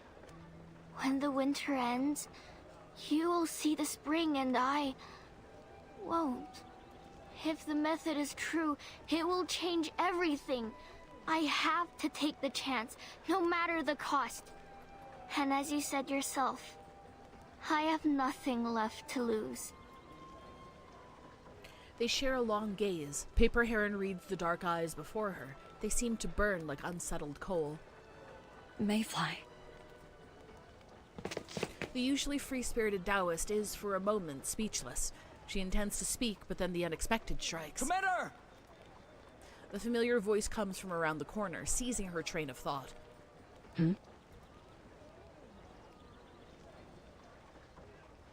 Commander! I come with an urgent report. It's this guy. Hey, K-Legal! To be continued. Do you get another BBS post? Ooh, nothing here. That's kind of short. We're already like 7 chapters in. Like, I'm only playing up until, like, usually what I do for Saturdays and Sundays is I play up until halfway. So we're only playing up until, like, 11 or 12. Separate ways. Here, farewell means fate will bring us together again. The recordings I saw on YouTube put it at like 6 hours, and usually with my yapping and stuff, it takes a little bit longer. It's okay. If we end early tomorrow, we'll do like, we can do some events, maybe some mains bulletin. Someone's here. Get in my sleeve. You can see how bad I am playing my teams. It'll be great. Paper Heron gives the mule's rump a light slap. It brays as it ambles behind a nearby haystack. She presses close to the wall and peers out at the 2 men, one familiar, the other unfamiliar, and bearing greater authority. Commander Lee. Such hurry, was Cheng. What's the matter? It's concerning an unusual parade that has been seen moving through the town. The marchers chanted strange words and even tempted townsfolk to join their ranks, but they vanished as soon as our men arrived. This is the 4th such incident in as many weeks. Go on. Sometimes they leave animal carcasses in their wake. I've ordered a search. Our men may discover something soon. These animals are unusual. They bear no marks of either hunting or natural death. It appears to be some sort of ritual slaughter. They're the ones that have been spreading those rumors about the method of longevity. Many townsfolk have joined with them. I fear. You would have me redirect men that already stretched thin to chase down a prey, which, so far, has done little more than leave a few dead animals behind. Do I understand you correctly? Well, when you summarize it like that. Chung Hae-guang's face turns red. He wants to say something, but the words come out in a fluster. All of these events are linked together with the stilted parade, and... He Guang, what are the orders I've given you? To maintain order, keep criminals from the county, and to see our people enjoy the fair in safety. And how do you judge your performance? I have done my utmost, Commander. Yet, there was a disturbance at the gate. I cannot deny it. The Stilted Parade is the most significant event of the year. An opportunity for people to laugh and be merry after a year of hard work. It's our duty to maintain peace so that they may enjoy the festival. But with all the visitors flooding to the county, we are already short of men. You know well that they have been working day and night. Many haven't seen their own homes in days. I know, Commander. No, you do not. While your men are out dealing with these visitors and all the other duties, you come to ask that I direct them to another task based on groundless suspicions? My apologies, Commander. Raise your head. Listen. You are pushing yourself too hard, He Guang. Noticing his protege's dejected silence, the stern commander softens his tone, if only ever so slightly. I know how eager you are to prove yourself. Any man in your position would be. And I know it was I who told you to work 10 or 100 times harder to earn your place, given your father's history. But true diligence must rest in stability. There are no shortcuts. Many eyes are on you, He Guang. If you truly wish to wash your family name off its dishonor, let them find no fault in you. Dishonor? Do your duty first, then take the next step. That is how things are done. What did his dad do? I understand. He keeps his face pointed down, averting his commander's stare. Li Huifeng thinks for a moment and clears his throat. Your father disgraced himself when he threw his lot in with those bandits. But that does not mean you will follow his path. Bandits? There must have been a reason for it. You must not let the whispers of others shake your heart. Do you remember why I recruited you? Because I saw a young man with integrity and conviction to truly protect people. I still do. Li Huifeng pats the young officer on the shoulder, then returns his hand stiffly behind his back. He Guang, your future is bright. Work hard and you will surely rise to the top. And your family name will be cleared. Understood. I have other matters to attend to. Think carefully on my words. I will, Commander. Watching from the wall, Paper Heron sees the young man standing motionless. For a moment, he seems so stiff that he could be a wood carving. The other one's left. What's he waiting for, He's having an existential crisis. Leave him in peace. Suddenly, Chung Hae-guang lifts his foot and kicks a pebble away. What? Who's there? I can't believe they live 2D animated the fucking mule. Meeting the sound with calm and precise motion, he summons 100 leaves that circle the mule. In that same instant, they take on a fearsome steel glint. Uh-oh. He knows that mule. You go ahead, Mayfly. I can't leave that stupid mule behind. She picks up Mayfly's paper form with her left hand. With her right, she makes a gesture to break the incantation, and then breathes a soft puff of air that sends her floating away. Paper Heron watches as her friend drifts out of reach before leaping to the top of a nearby elm and hiding among the leaves. Now only one man and one mule remain. That Taoist must be around. But a trail ends here. Where did she go? Chung Hae-guang looks around. He feigns an attack on the mule but stops mid-gesture as he catches a ripple of air from the elm tree above him. In a flash, Paper Heron stands amidst a newly formed ring of elm leaf blades. You won't get away! Oops, should have been more careful. She's so funny. She's like, whoopsie! Well, I think mine's better, no? Mine's better, though! Okay, fine, whatever. Step into the She's fairy like, ring. hands off my ass! Don't take your own step.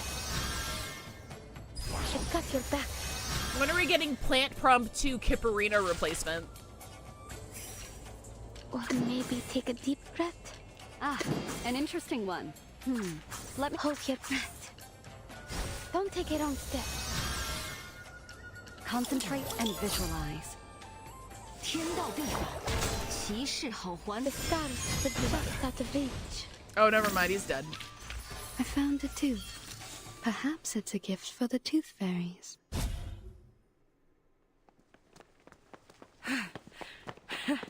You surely can run, officer.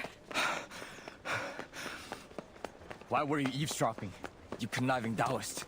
You must be mistaken, sir. I merely happened to be there. You happened to be there, did you? After making a scene at the gate this morning? Do you think me born yesterday? Ugh. Is there any worth in explaining? You're being unreasonable. You can explain in the interrogation room. Oh, shit! Paper Heron jumps onto the roof and seizes a straight, even branch, blocking an attack from behind. Hey, your blade's sharp. I might have been hurt. My blade is no threat to you. If you've nothing to hide, stop this now and follow me to the Yamen. Very well. On one condition. What? At that, Paper Heron's eyes light up as she launches into an eager explanation. My mule's been limping since it twisted its ankle in the mountain. Could you teach it how to run? I think, with a little training, you can make a champion out of it. You! Chief! Chief! She's such a shit. I love her. There's another disturbance at the gate! Come, quickly! Oh? Chang He-guang looks over in surprise to find Youngwoo standing in the street, scratching his head, and then back to Paper Heron, who has stopped a short distance away. Now she's like, hands back on my ass. Told you I'm not the one you should be chasing. The gate again. Your accomplices, no doubt. Me? I didn't do shit! He surges forward in a burst of chi in pursuit of Paper Heron. Yet, with unhurried ease, she drifts back, maintaining her distance precisely. Enough! Chang He-guang spins his blade and all the leaves on the tree become sharp edges. A humming noise fills the air as the sharp leaves pin Paper Heron against the wall. I can't let another disturbance reach Commander Lee. You, stay here. I will take you and your accomplices to the Yamen on my return. Not to worry, officer. I'll stay right where I am. Take my mule if you mistrust me. You know I won't leave it behind. Paper Heron nods toward the limping mule below. He looks down to it, as if waiting for that cue, the mule brays out a greeting. He looks back to Paper Heron, pinned yet completely serene. He snorts, sheathes his blade, and jumps down from the roof. There's no time to waste. What am I gonna do with a broken ass? In a quiet corner of the street, Mayfly stands on her tiptoes, peering around. Hey, Mayfly. Finding no one, she darts forward, still on her tiptoes. Are you alright? I played a trick at the gate to distract him. Much appreciated. Oh? Wow. You blew those off like dust. It's not as hard as you imagine. Paper Heron stretches while Mayfly watches the leaf blades fall in a clatter. A hint of envy shines in her eyes. I knew you'd work things out. Your mastery of Arcanum is truly amazing, even if you lose your way sometimes. I wish I could be like you. Wandering the world, fighting and casting spells, saving my friends from danger. Nonsense. You just saved me from the clutches of the constables, didn't you? Our lives shine equally bright. Ah, but I know what you mean. You want to learn some of my tricks, eh? I can teach you. No, that's not what I mean. Besides, there isn't time. There isn't time. I'm dying in like 2 weeks, Paper Heron. With a shake of her head, Mayfly swallows the words. They would have been pointless. Actually, Heron, I must say farewell. I'm saying farewell because I'm dying in 2 weeks. Farewell? Why? Well, I'd planned this even before we entered town. Would have gone sooner if not for being caught. But where will you go? I thought you were seeking the method of longevity. I'm not leaving. Just off to find some other herbaceous Yao. You know, plants of a leaf, same belief. I understand.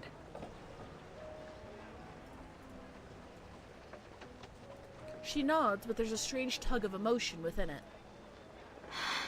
But I worry for you already.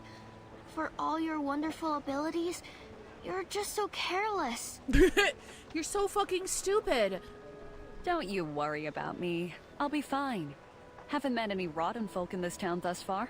I'm not stupid, I'm sneaky. Let me see. There's you, that gullible constable, the cake seller, and the Yao from the parade. Well, I saw through their tricks. You see, I can take care of myself. You make it sound like a tale for the ages. She wants to say more, but at the sight of Paper Heron's calm composure, she stops herself.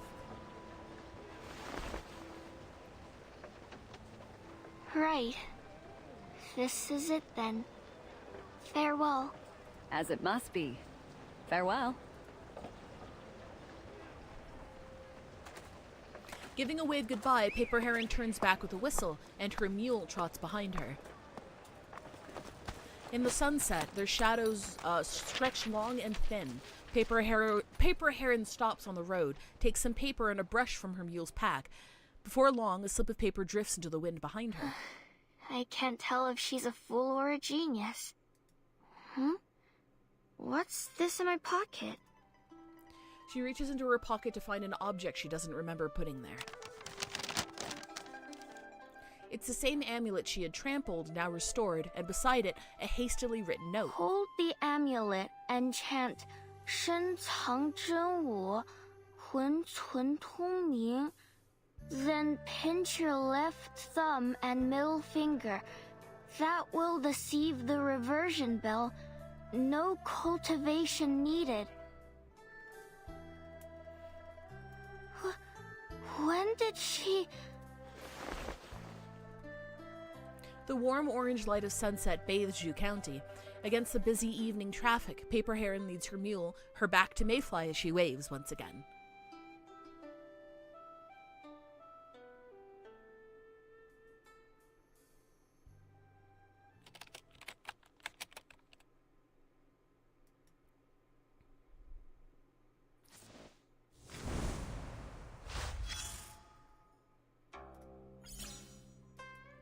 .3.2 Commander. Bureaucratic system.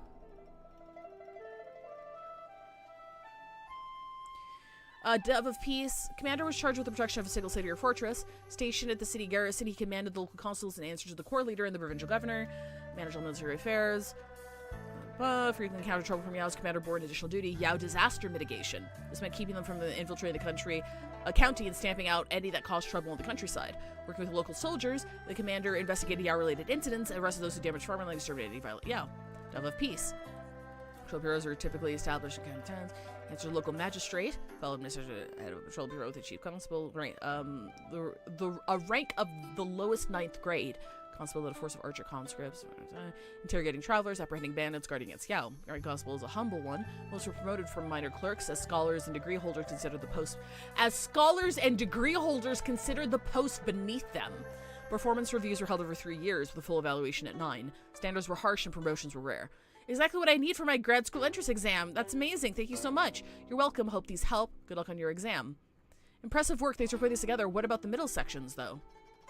Oh, between 4.5.1 and 4.3.2. Interesting. The longevity ritual, a glimpse of heaven through the flickering candlelight. It's a little early, but because we're starting a new chapter, I'm going to go ahead and run ads.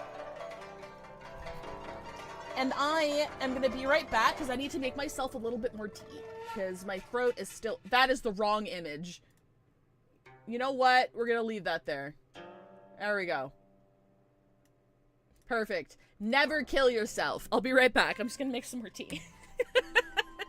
Why do I still have Hoshino there? I need a little Hoshino plushie. I need a Hoshino never kill yourself plushie.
Okay, I'm back. Oh, I still got 20 seconds left. Look at me go. I have tea. I have an avocado. I'm almost done. I'm almost through with the avocados. I've only got one more.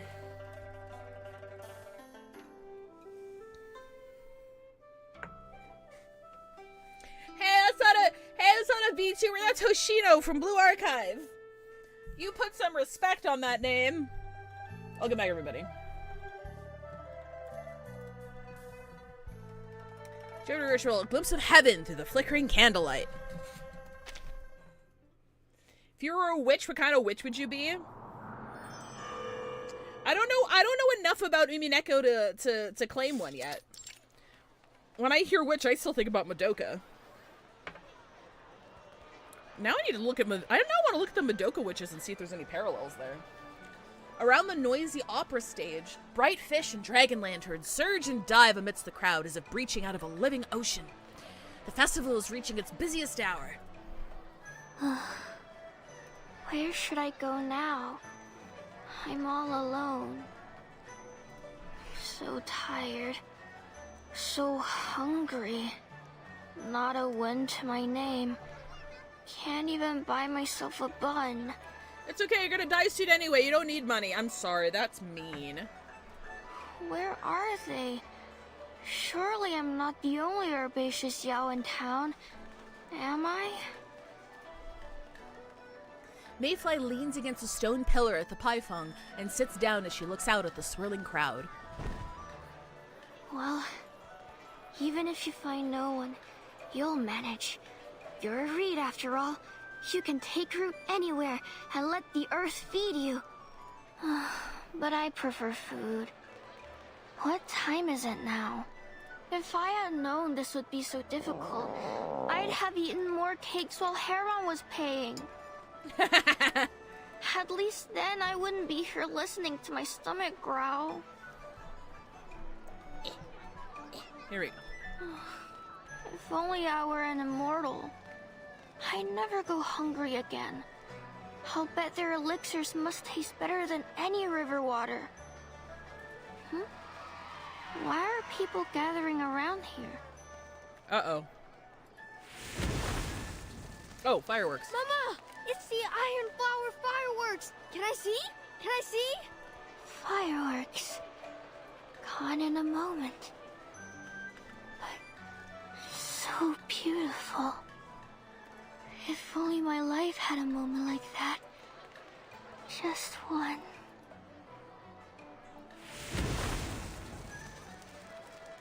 Youngwoo, what are you smiling about? The Iron Flower fireworks. So beautiful. Du Liu, Yang Wu, get your men into position. Keep your eyes on the stage. This is where the Immortal was supposedly arrive to grant longevity. If something happens, I need you all at the ready. Cheng Heguang stands on an elevated platform, looking down over the happy fairgoers with an unmatching expression, too dark and serious against the joyful night. Dude needs to lighten up! But the opera doesn't start for a while yet. What's wrong, Chief? You're looking more serious than ever. A Taoist gave him the slip this afternoon. Oh no! What? Who could escape Chief Chung's leaf blades? It was the lady who cast a spell at the gate, remember? Best keep an eye out for her. Are these orders from you or Chief Chung? You asked the question, I answered. No need to be snide. Enough. That Taoist possessed strange arcane skills, the likes of which I have never seen. I take the blame for her escape. Her arrival coinciding with this mysterious sect is no coincidence. She's scheming something. Stay sharp. You ever wonder why the Chief's sword is never blunt? I figure it's because he's always yelling at it. What are you talking about? Stay sharp! Stay sharp! Du Liu! Yes, Chief!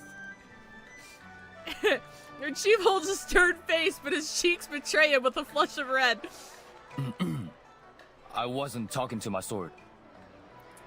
Right, of course, Chief. Can't believe you're spreading rumors like that. So mean. I'd say that warrants a caning. Allow me to carry out the sentence. Their chief grits his teeth, places a hand on his blade, and turns his back. The opera will begin soon. I need everyone in position. No more jokes. If any suspect gets away, you'll face more than a caning. Understood. Follow me, and keep your eyes and ears peeled. We must safeguard the civilians and apprehend any offenders. Yes, Chief. He's just like, I wasn't talking to my sword. Shut up. That was cute. Night falls. Lanterns dot the river. More black awning boats appear, each one festooned with candles. Mama, look! There's little man dancing on the candle. There's also this voice actor who voices like every little boy NPC in this entire game. Don't be silly. That's just the candlelight flickering. He's in like every patch. Come and play pitch pie! Young lady, care to try your luck? No. Chung and Miyabi shaking hands, talking to their swords. Make way! Make way! Make way, please! We need to clear a path for the audience. It's actually the same boy every time. I mean, with the revelation that the storm just, like, reincarnates people, there's a chance. Of course, officer. Is the opera about to begin? Yes, in just a few minutes. Laughter and chatter close in as a group of men and women pass Yangwu. Those are the y'all I met at the cake stall. Come join us. A parade of joyful Yao passes before Mayfly. They spin around until they seem like a carousel with her in the center, a parade with no beginning and no end. Just join them already, it'll be more interesting. Entranced by the sight, the procession sweeps Mayfly off her feet, carrying her away as if caught in the current of a flooding river. That's concrete, Hey, don't baby! push it! Over there! Keep the peace, or we'll keep it for you! Hello, thank you for the follow, Kiddo Nugget! How's it going?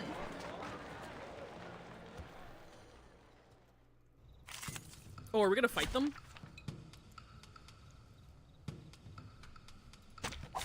Держись, Алия. Humstrev! Так ярко и тепло. I've got your back. Who the fuck are you?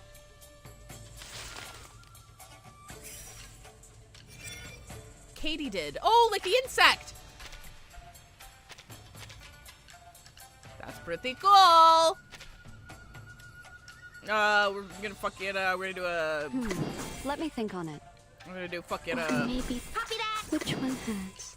This one? Concentrate or and this one? visualize. The stars were just out of reach. Thunder Talisman! Scientific version!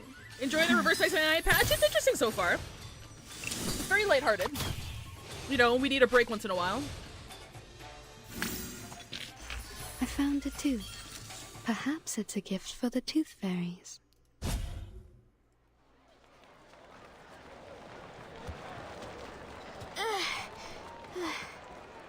Hi, Shades! Yeah, good weekend so far. We're only a few hours into it, but it's pretty good so far.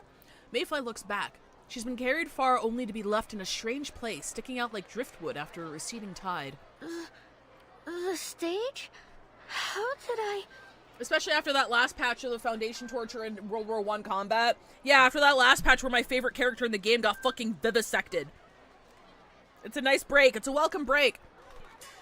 The music rises fast and loud. An opera singer steps into the stage with quick steps. The singer's melodious voice captures the crowd in sudden rapture. This is... Legends of Hanta? The singer reaches the far end of the stage where Cheng Huguang and his men stand eyeing the proceedings suspiciously. Legends of Handan? How could they choose this of all operas with these rumors going around? Uh-oh, is this like a personal offense? What's it about, Chief? Cheng's hard stare conveys his disdain before his words confirm it. It tells the story of a scholar who was guided into a dream by the immortal Lu Dongbian. There, he experienced life as an official in the imperial system. He found enlightenment once he awoke and became Lu's apprentice to pursue longevity. Oh, okay, so it's very topical. Ha! No wonder you're so shook up over it.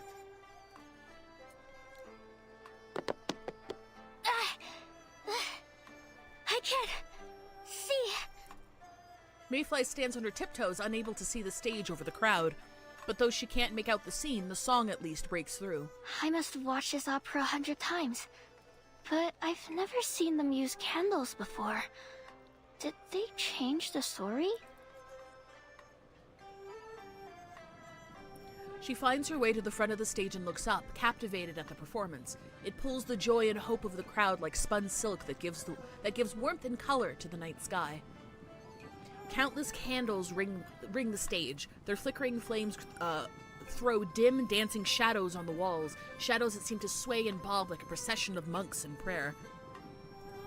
It's so warm. Oh god, this is like a crowd fucking wide illusion or some shit, ain't it? Goodness. How? I can't keep myself from staring. Oh wait, no, it's got the owl as well. The flames leap out from their wax altars, speaking in a divine and wordless tongue to the people below. Hold on. When did they light these candles? Uh-oh. The flames. They're whispering something. Oh, they shouldn't be doing that. The small lights sway beneath the night sky, alternating between bright and dim. They become a hypnotic flow that those watching cannot turn away from. The flickering lights seem to laugh, to scold, and then to chant unclear words, venting the pain of their brief lives through the ages. Yes. I can hear them. You shouldn't. They're saying... That's not good. Grant us longevity. Grant us longevity. Wait. When did I get this close? A hush falls over the crowd. Mayfly looks up at the figure on the stage. The warm light shimmers. Hearts beat in time with the swaying shadows. The stage feels as if it were instead a refuge, a bastion of light and song, calling out to those who might approach it. Under the cover of night, under the gaze of many hundreds of eyes, 100-fold stages rise. Du Liu, Yang Wu, where are you? They're using the candlelight to conjure illusions. Avert your eyes!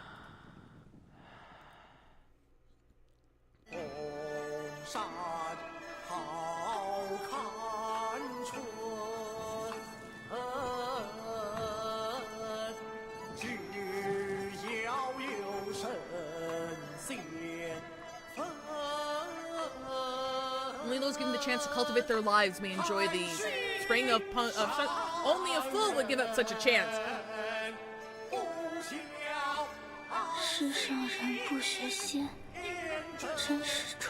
Do you wish to become immortal? Paper Heron? Heron? 天地含金，万物化生，日月并明，与我协中。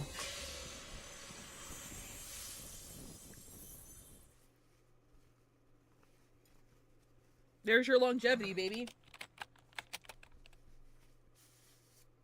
Wait, is Paper Heron a bad guy? Well, I mean, if she is, the cop has been trying to tell us this whole time. The end? Question mark? Things are rarely as they appear at the scene of a crime.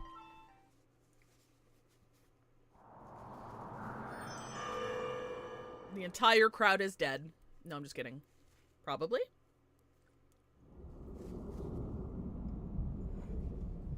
The candlelight fades and is soon replaced by the steady glow of modern incandescent bulbs. Reed touches her head unconsciously, feeling a blaze of grass brush against her fingertips. So, Mayfly was given the method of longevity, just like she wanted. And that means that Paper Heron was the legendary immortal. Ooh, who saw that coming? As if a reminder, another blade of grass tumbles down at her touch. Oh, I gotta click. Well, sure not. I better get this down before I forget any details.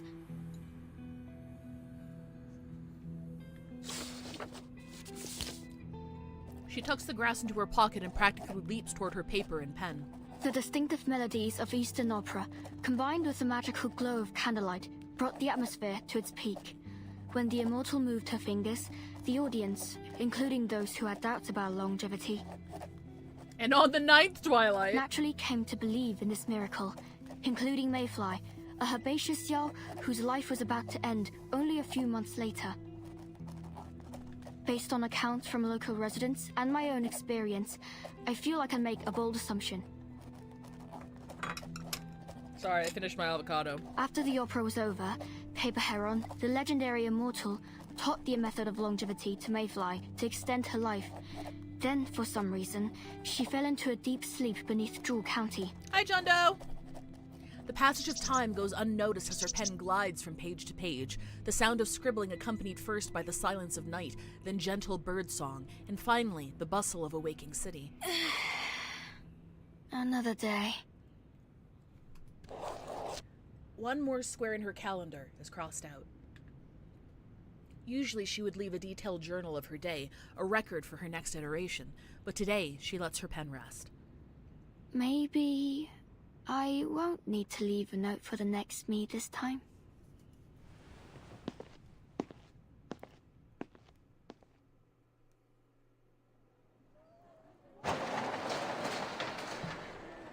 As the morning progresses, the storekeeper pulls up the shop's rolling shutters. Oh yes, the next week. So Reed here is the same kind of arcanist being, I suppose, as Mayfly is, and that she dies every winter and is reborn again in the spring.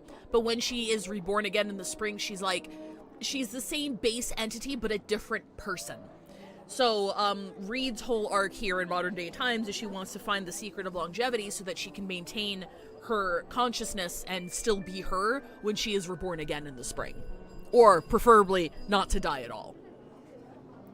So, that's why Reed is here. Like, her story seems to parallel Mayfly's in some way. And I'm assuming that's what ties her to the area. Waiting outside, aside from the morning breeze, is a familiar face. You're up early today. Did you get enough sleep? Oh, and I was so busy last night. I forgot to give you your change. Hold on. Let me unlock the door first. Before she can even finish her words, Reed has returned to her glowing screen. Sleep, Schmeep. My article's almost finished. All I really need is a computer. Oh, sorry, I got a little overexcited. I meant, would it be possible to use one? I can see that. Go ahead. You can use that one. You know how to turn it on. Reed takes a deep breath before typing the words she spent the night planning. Yes, understand this manifests both. I know who you are. Oh, refreshing, right. Come on, reply! Reply, damn it! Oh! The odd pace of the typing draws the storekeeper's attention. Are you trying to put a hole in my mouse? Or is the network down? Huh? Oh no, the network's fine. It's only then that she notices that her whole arm has gone numb from the speed of her typing. Has anyone else come by recently? No, you're the only one. But I'll keep a spot open for you. Don't you worry. Oh, thank you. The frantic typing resumes as soon as their conversation ends. Just untied another knot. As you can see, I can figure out the truth with or without your help. But if you really want me to figure things out, why not just tell me what you know? It'll save us both the time and trouble. She stops refreshing the screen. Instead, she stares wide-eyed at each tiny glowing phosphor dot. Maytree. Someone did mention that earlier. Bluffing doesn't work on me, but if you come to see me, come to the Maytree in the old garden.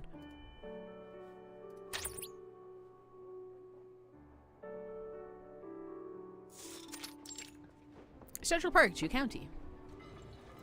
In the daylight, Reed returns to reassess the leafy Central Park and the bustling construction site nearby. The words Immortal Residence decorating the impressive billboard gleam down at her in the sunlight.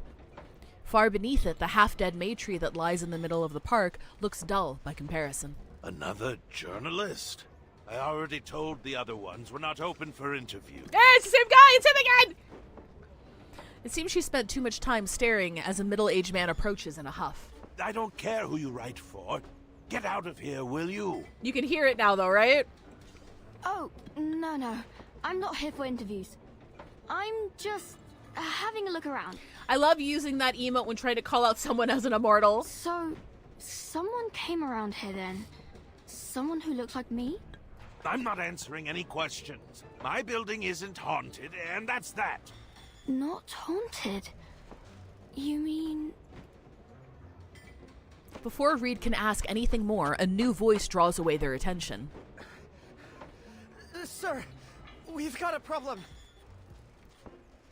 A young man, breathless from running, cuts her questioning short. What? And you want to hand it over to me? It's Professor Zhang. He said he... The property developer pulls his arm, gives a polite nod to Reed, and walks aside. Half a minute later, Reed hears shouting. Would you listen to yourself? What do you mean they were eaten by monsters? What? Professor Zhang said he found this in an ancient book. Should we just ignore him? Damn him and his book. I go and call it the Immortal Residence, and then it turns out people died here. If this gets out, I'll never sell the place. The developer's voice rises and Reed catches pieces of their argument on the wind. He gave us a copy of the book. Said he'd send one to the press unless he receives 100,000 yuan today. Do you want to look at it? Fuck him! While they argue, Reed slips away toward the entrance of the park. Full of hope, she looks up at the May tree. Its dry branches hold many buds. Under the tree, a mule chews on fresh green grass. Huh? A mule? One with Flo? She calls out to the mule, not entirely convinced by her own conclusion. Is it the mule? The mule, startled, turns to flee. Reed immediately takes notice of the familiar pack, one she knows she's seen before. You traveled with Paper Heron wherever she went. Wait! A strong wind blows. The rustling leaves drown out the mule's trotting hooves. A pale page falls a half step before her. At the time, the sun and moon hung together in the sky. The earth split in two at the gate of the School of May, opening a rift miles long that sold souls. When the governor had it investigated, they couldn't find a single human, dead or alive. Only clothes, dead plants and animals. Many believe the phenomenon was caused by the Earth Dragon. It's not just the records that surprise her. Where the page fell, the wind spins in midair, leading her to a precise spot. Another wind knot. Only clothes, dead plants and animals. The Earth Dragon. No way. Then the Yao didn't really become immortal?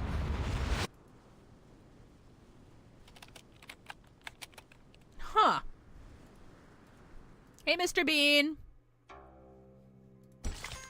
To heaven, everything she's ever wanted for a price.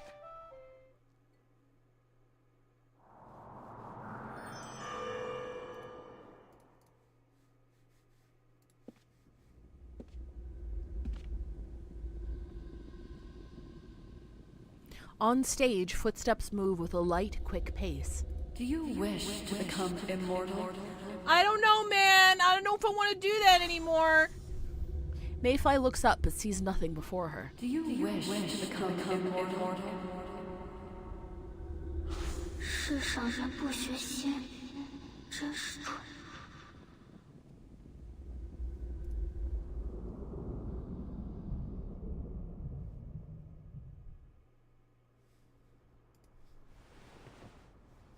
Huh? Where am I? Mayfly sits up from a comfy bed and looks around. This place is so luxurious. She jumps to the floor and walks around the room, curious about her new surroundings. The bed's soft, and this blanket's so light and warm. What a strange dream I had. But, my, do I feel rested. I'm brimming with energy. I haven't felt this good since autumn. With strengths like this flowing through me, I could till a whole field all on my own. That vase is almost as big as me. But I bet I could lift it. Okay, alright, okay, chill. She finds herself standing in front of the vase in the corner, excitedly stretching out her hands to measure its height and width. Hello, Mayfly.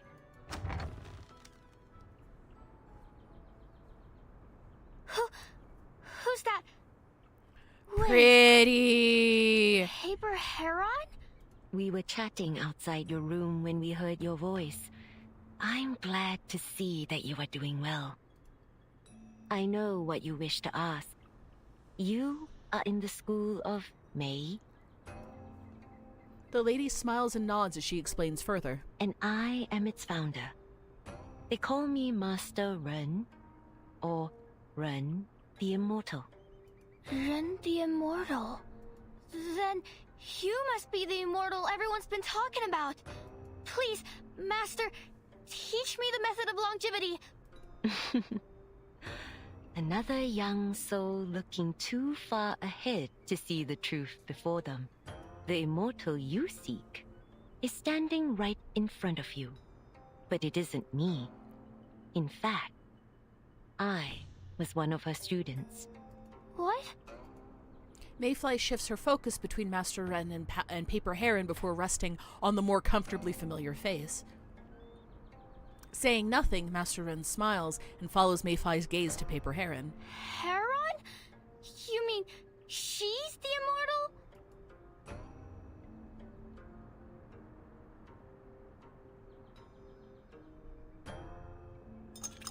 Paper Heron stirs the sweet soup in her bowl. The white sugar has sunk to the bottom.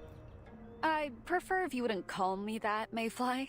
Makes me feel as though I'm covered in ants. But how can that be? Do you recall the evening past? Last night, I was pushed out on the stage, and then... Precisely. It was then that Paper Heron held the longevity ritual for you. You fell into a deep slumber for the rest of the night. How do you feel now? I feel refreshed, energetic, alive. Then I've gained longevity already? Hey, can you perform that on me real quick? No. This is but the first step. Imagine waking up and feeling well rested. Fucking insane. Master Heron altered the flowing pattern of your qi to imitate that of the Wei, laying the foundation for true longevity cultivation. Oh my god, she did the Yi Xuan thing again. But this alone will not extend your life. To achieve true longevity, one must cultivate it through the method of our school. Worry not. I will be your guide. I see. No, wait. Mayfly looks puzzled. She counts her fingers as if attempting to follow the logic to its conclusion.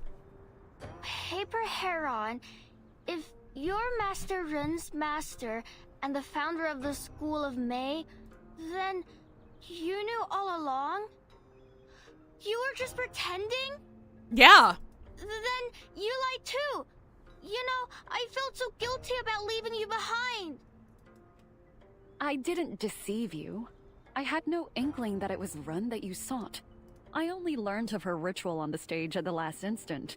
I took her place as its officiator as a bit of fun. As a bit of fun? But I looked quite splendid up there, don't you think? Didn't you notice it was me? Didn't I look cool? Did I look cool, Mayfly? I look so cool. At this pleasant thought, Paper Heron spoons some of the sweet soup into her mouth. So, it was you who slipped the amulet and the note into my pocket. Yeah, who else would it be, Mayfly? She's a little slow, Of course. isn't she? I hadn't cast that spell for some time, so I thought I'd seize the opportunity to give it a spin. Ah, why the glum look, eh? Our performance was a great success. Y'all have joined the school in spadefuls. You're here for the method, not your magic tricks. Cite me down. You're the immortal. How could I say such a thing? Mayfly is only 1 year old. I mean, true! Before Mayfly can finish, hurried steps outside cut her off. Huh? The footsteps stop at the door, followed by whispers and the rustle of clothes. Suddenly, a short, plump hedgehog and a yam with a leafy head peek out from behind the door. Then a gray rat, a shrew, and behind them, a whole parade of other Yao. Immortal! Please, forgive our intrusion. We're here to see you, and our new schoolmate. Grandmaster, our greatest thanks for these artifacts. We've brought a token of our gratitude. Though it's not so valuable, I hope it will suffice. Oh, think nothing of it. Consider it a gift from your Grandmaster. Thank you, Grandmaster. If it's not too much trouble, could you teach us the spell you used on the stage last night? Paper Heron waves their praise away with her hand, but the smile behind that waving hand reveals her joy. Sure. It's not so difficult. Just say what more you want to learn, and I shall teach you. The Yao pour in, talking excitedly with Paper Heron. Mayfly watches as her friend-turned-grandmaster enters the circle and shakes her head. A few clear coughs cut the clamoring voices short. Now, students. You ought to show respect in the presence of the Grandmaster.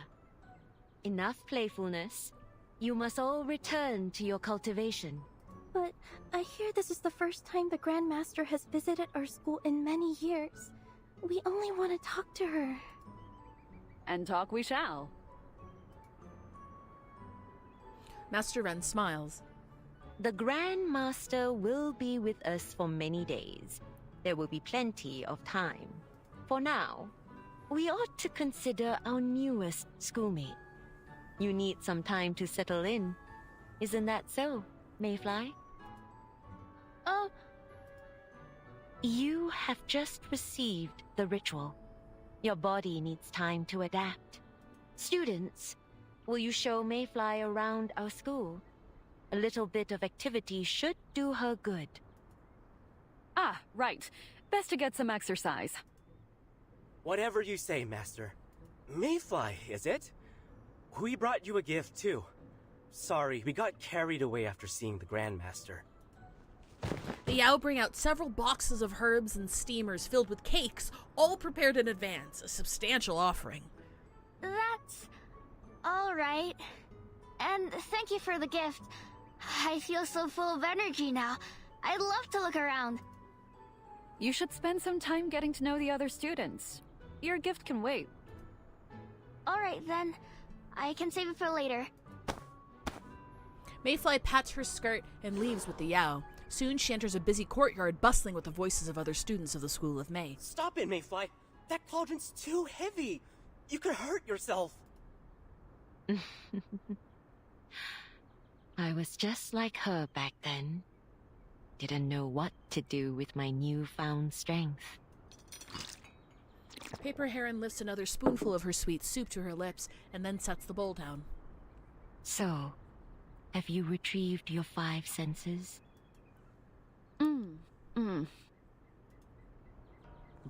Master Ren nods and waits for Paper Heron to swallow.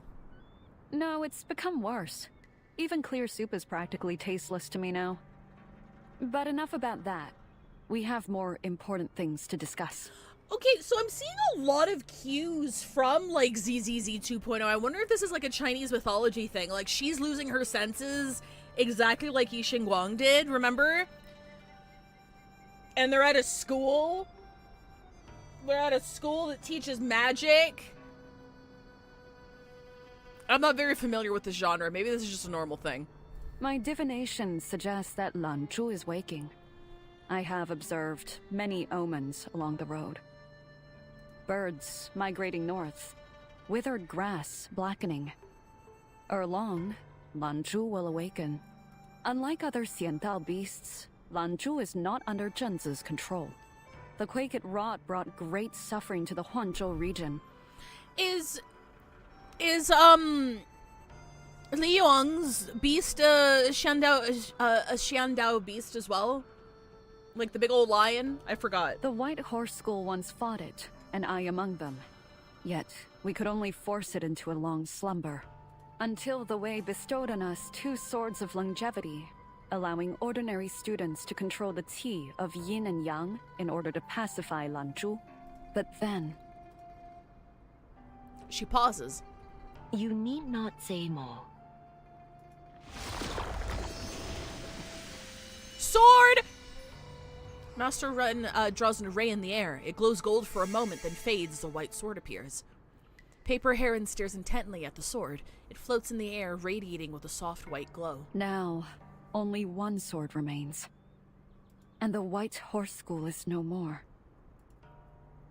Her hands shake as she grips it, as if she were holding it too tightly. You needn't worry.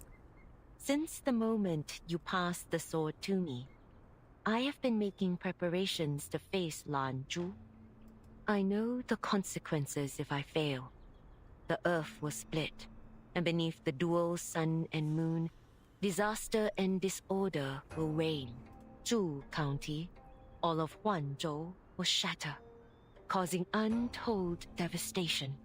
That is why I founded the School of May, to gather strength in numbers. Though I wield the last sword of longevity, if it should fail, I have prepared a quelling array, but I will need their strength to help me activate it. Oh. Do I surprise you? Oh no, is that way they found nothing but clothes and shit? Oh no, hang on. I don't think this is gonna end very well. Paper Heron looks around the room and answers with a sigh. Ah, no. It's just, you were but a little Yao when we first met beneath that tree. Look how you've grown. A Yao's life is shorter than most. We must make every day count. You entrusted this task to me, and I will do all that I must to finish it. I will allow nothing to get in my way, not only for the sake of the school, but for the sake of everyone in this land. She sees Ren's smile. Paper Heron pauses, then offers an affirming smile to her old student. You are more prepared than I could ever hope to be. But mind your students well. I should not like to see your school meet the same fate as mine, eh? Same fate. Oh. I will stay here until the task is done, and intervene if need be. Master Ren replies with a solemn nod. Grandmaster, you gave me a second life and the sword of longevity. I owe my life to you.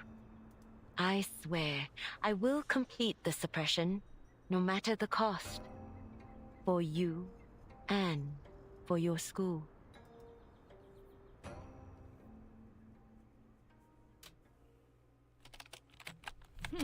Okay.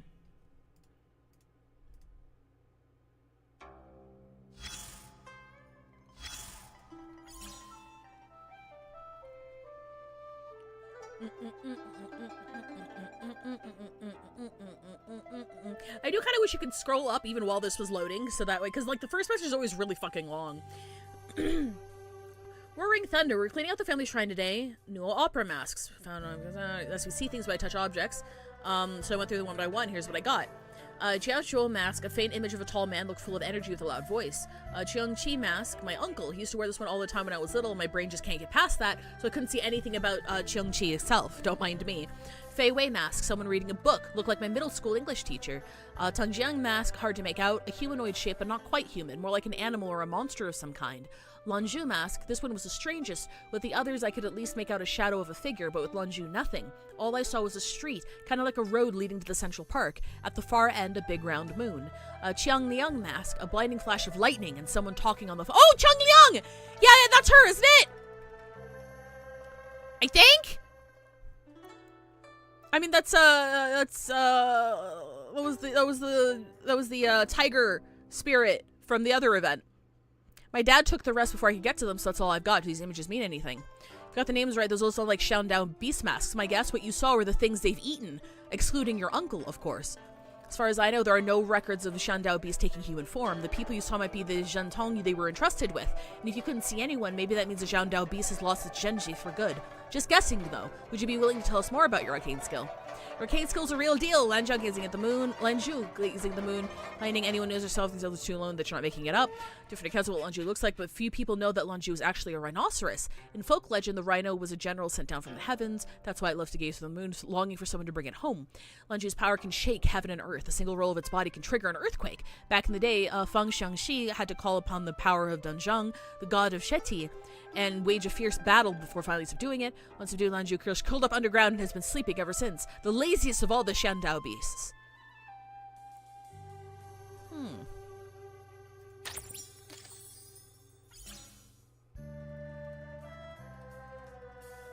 I love the little ASCII images.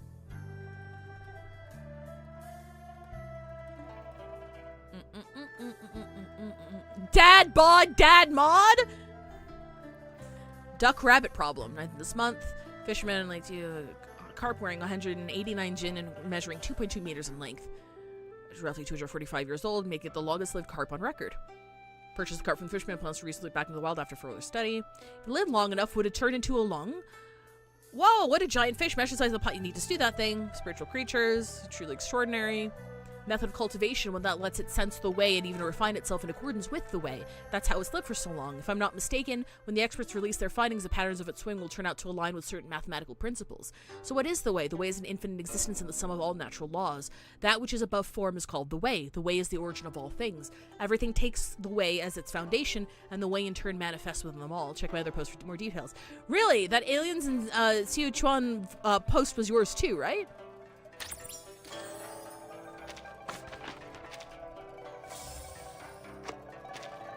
Dilemma. He has lain down with dogs, hoping to rise without fleas.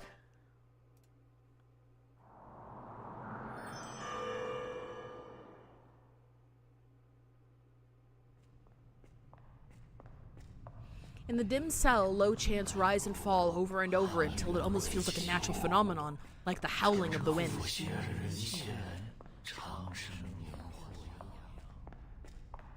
Chief, all the Yao we've arrested are here.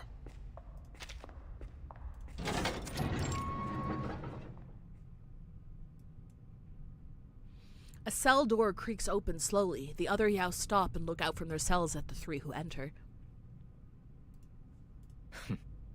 This must be the true meaning of being watched like a hawk. You may leave. I will have the victim identify the culprit. Understood.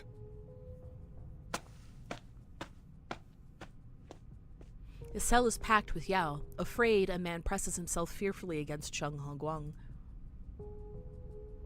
Chung grips his blade and tells the man not to be afraid as he takes the first bold step toward them. I trust there's no need to introduce myself. Of course, Chief Chung. After all, it took us all quite some effort to sneak past you. Let no one say that you neglected your duties. In fact, you did such a sterling job that not even a fly could buzz through that gate. A pity for you that I soar much higher than a fly. The Yao all laugh, leading Chung He-guang to raise his blade and strike it against the cell door. Quiet! Look over them. See if you can identify the one that abducted your family. That abducted your family?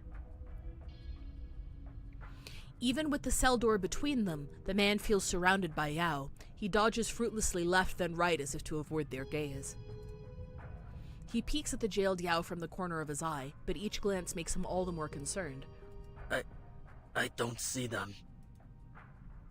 My. Should I call you County Magistrate Chung now?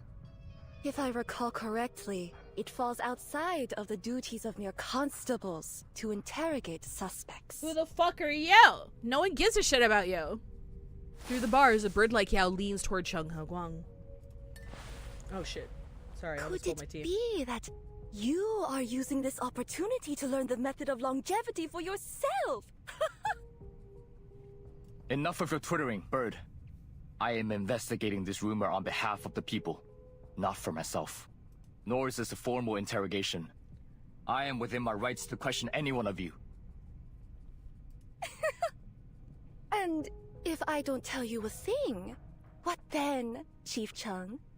Oh, must you Good one, really Ally-Exter. be so harsh on us?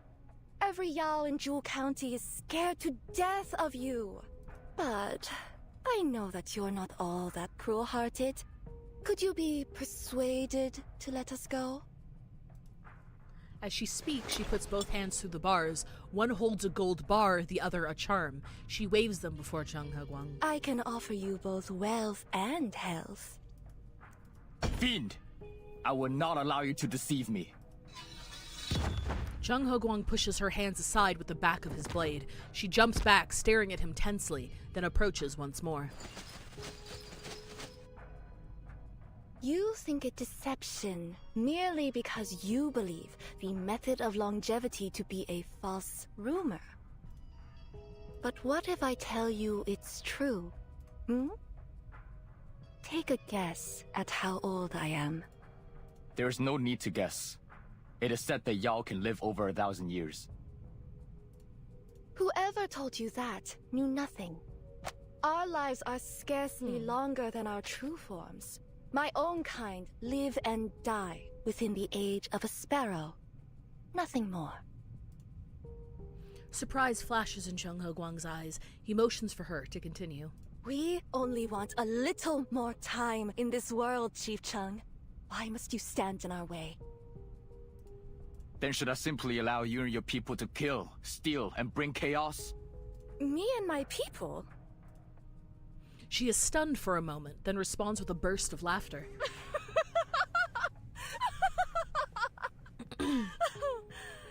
I see. You believe Yao to be evil. No, not universally.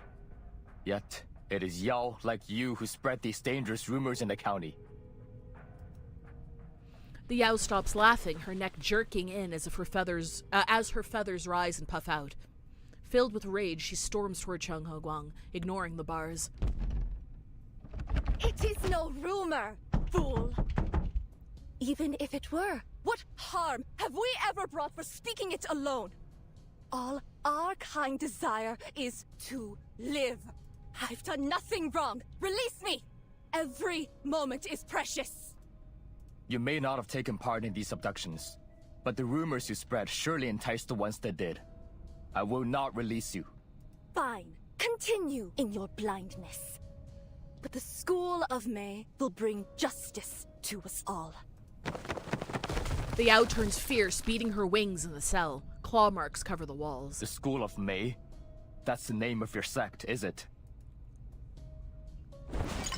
Her anger has become an incomprehensible mash of threats and insults. Chung Ho Guang stands between her and the scared man, leading him away.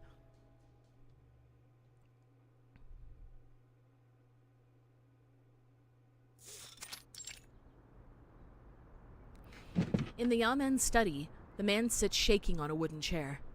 Calm down. Have some tea. Thank you. He takes the tea, sips a few times, and then sets it down. No need to worry. Our cells are quite unbreakable. So, what more do you know of the Yao that abducted your family? It was jabbering on about longevity. That's all I know. This rumor is a true menace to society. Please, Chief Chung, please find my father. You're my only hope. He grabs the front of Chung Ho Guang's clothes as if to kneel, but the chief constable catches him by the arms and lifts him to his feet. Please, sir. I am merely fulfilling my duty. I will find the truth. This, I swear. Thank you. Rest a while. Best not to overwork yourself. Guard! Chief. Take care of the good man. I must deliver my report on the events at the opera. Understood. Chung Ho Guang pats the poor man's shoulders as they walk out. A breeze follows him past the door and scatters far away. In the Great Hall, a report on the case is being given to the gathered court. The female Taoist raised her sword above a woman's head, Hi, Bree! revealing the latter's true form to be that of a herbaceous entity, and shifting her withered leaves into a verdant green. The Taoist then proclaimed the ability to bestow longevity upon any who joined her school. This declaration incited the crowd to a frenzy as they stampeded the stage. Later, the Taoists vanished from the scene together with the herbaceous entity. Several Yao present were detained, and the injured were escorted to the nearest clinic for treatment. In summary, the stampede has been determined to be an unforeseen incident arising from the female Taoist use of arcane skills. With the report concluded, the papers folded once more and then handed over to the county magistrate. Unforeseen incident? Your lack of foresight has seen this longevity rumor spread to every corner of the county. Yao are flooding our lands in droves. Never in my life have I received so many reports of missing persons and acts of sedition. Make no mistake. This is the result of your errors. The magistrate crumples the paper and throws it at the registrar. In response, the man bows even lower. We were foolish to put our faith in you, Commander Lee. You were in charge of our defenses. Tell me, how shall we proceed? Li Huifeng had been standing nearby. He pauses, considering the details for a moment, before speaking out in a measured tone. In these desperate times, I can see only one solution. I would divide all constables into 2 shifts and have them sweep the entire county. We will locate and apprehend all y'all hiding among the populace over the next 3 days. That doesn't sound like a great idea. Very good. Do you hear that? All departments will cooperate with Commander Lee. And if I hear of any misconduct, I will show no mercy. The others hasten to agree as they bow with clasped hands. Chung Ho-guang has been wanting to speak. Seeing his chance, he seizes it and steps forward. Honorable Magistrate, I believe we also ought to consider investigating the School of Mei. The other clerk sneaks sneering glances toward him like a discolored bean sifted from the pile. And you are? Wait, I believe I recall. Chief Chung, is it? And the School of Mei? A minor religious sect, yes? Yes. Please forgive me. After the report was submitted, I discovered a connection between the sect and the animal carcasses found on the streets. While in custody, a suspect admitted that the School of Mei was behind the mysterious parade connected to both the rumors and the drained carcasses. I believe this opera was another part of their scheme. If the Yao are the fruit, the School of Mei is the root. The others look away and whisper. And who are you to speak? Some upstart boy desperate to clear his family name? That's him, all right. Just last month he was ranting about some thief-catching scheme. The argument could be heard from the streets. Do you remember last year? This boy and I all knocked the doors down, insisting we include those deserters he caught in our update to the Imperial Court. Hard to believe the magistrate allowed him to leave with his head.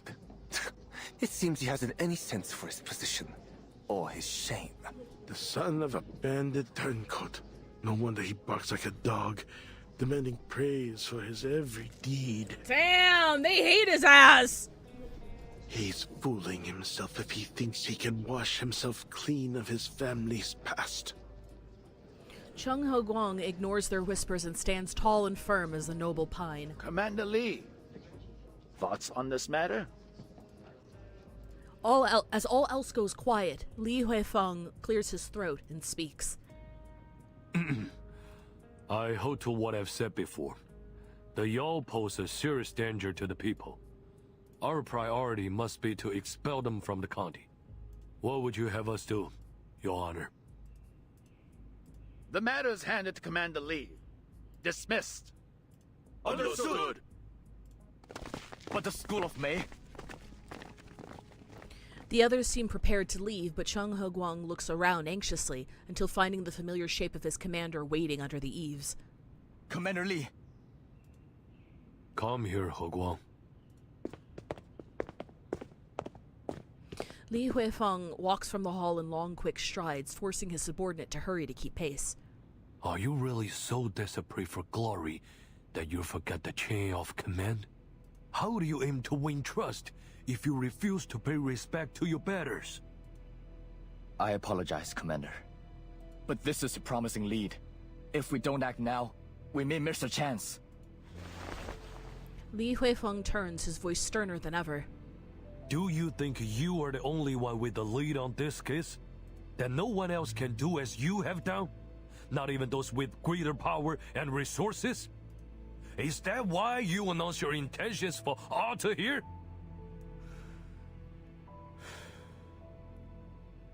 Your heart may be pure, but others have their own designs. If your words reach the wrong ears, do you think they will sit and do nothing about it? Chung Ho-guang's tongue twists. He had prepared for a scolding, not this. Commander, you mean... Keep digging, but do not draw any further attention. That's all for today. And if your actions are brought to light, I will tell them I denied your request. Understood? Oh, okay. Yes, Commander. He bows deeply, then straightens his posture. I will learn from your wise words. He's like, bro, you gotta play politics if you want people to respect you. I trust you, though. Continue your underground investigation. If you fuck up, I don't know you, though. If you fuck up, I don't know your ass. Alright, it is ad break time. We're just gonna go ahead and read this little chain here, and I'll see you guys in 3 minutes.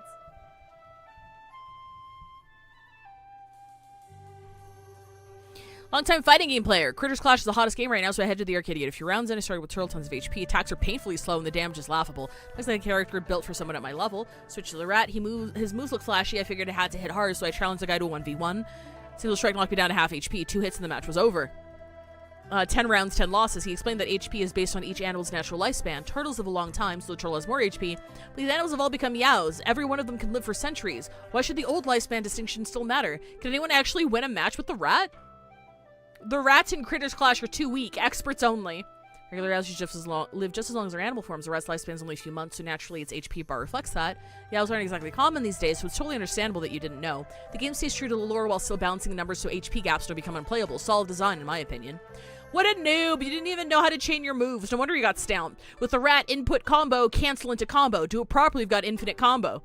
This reply has been deleted by a moderator. Please keep it civil. You've been banned for 1 month.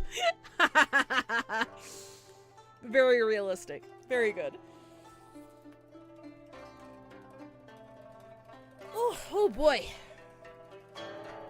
Let me take a peek here. I have a video. I always bring up a commentary list playthrough of whatever story patch that I'm playing through. I think we'll do...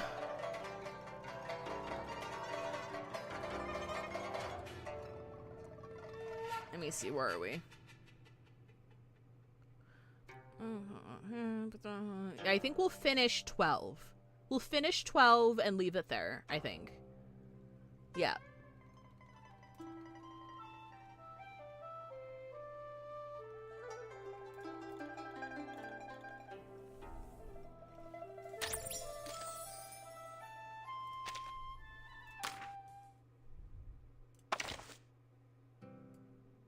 Oh shit, what am I farming for right now?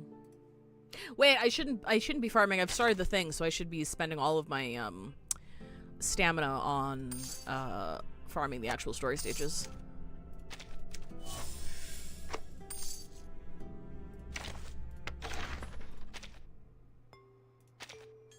Oh yeah, I also got Corvus.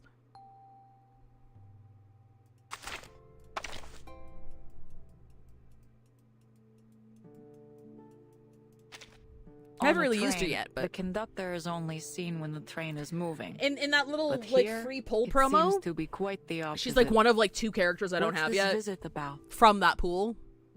So I grabbed her. I got a couple copies of her actually.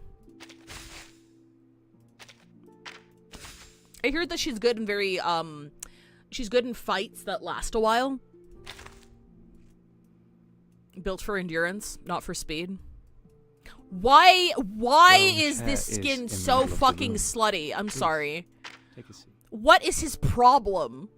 What is his problem? I don't understand. I know it's an Ophelia reference, but goddamn. Miss Radio is so elegant. She is. I missed her. Welcome, my good friend. Welcome back, everybody. All right, let us continue. We're gonna be doing we're gonna be finishing 12, and then we'll call it a day. Castle in the Sky. Many have heard its name, yet few know its truth.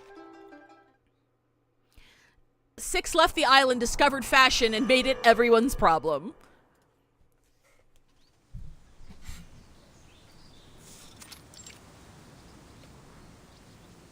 Come, Mayfly. You ought to familiarize yourself with our school before you begin. Yes, Master. This place is gonna get fucking raided. Mayfly peeks out from behind the door, watching the others in front of the front courtyard. It's still early in the morning, but everyone's already up and busy. It is.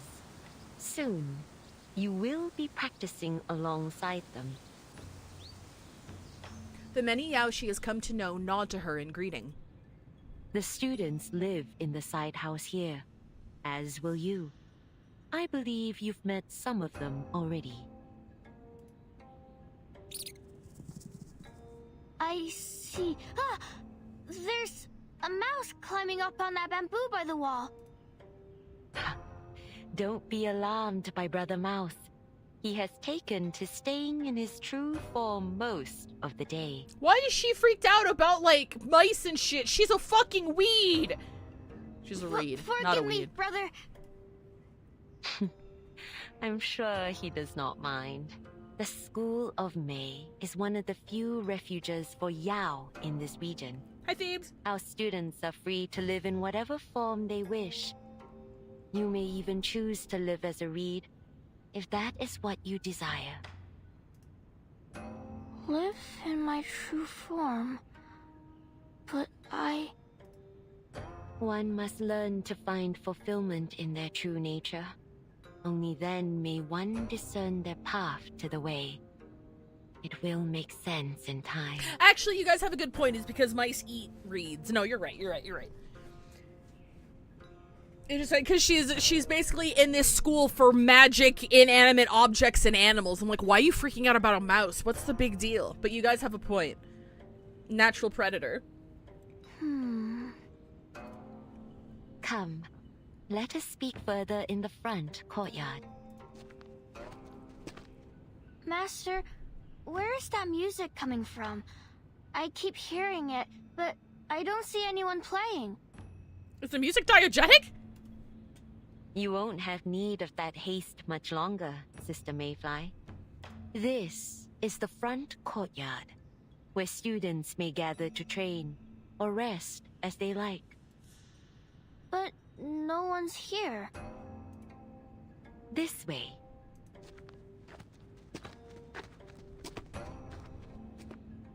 The gardens of this land excel at artful concealment. Past the moon gate, after a few winding paths, a hidden world opens up to her.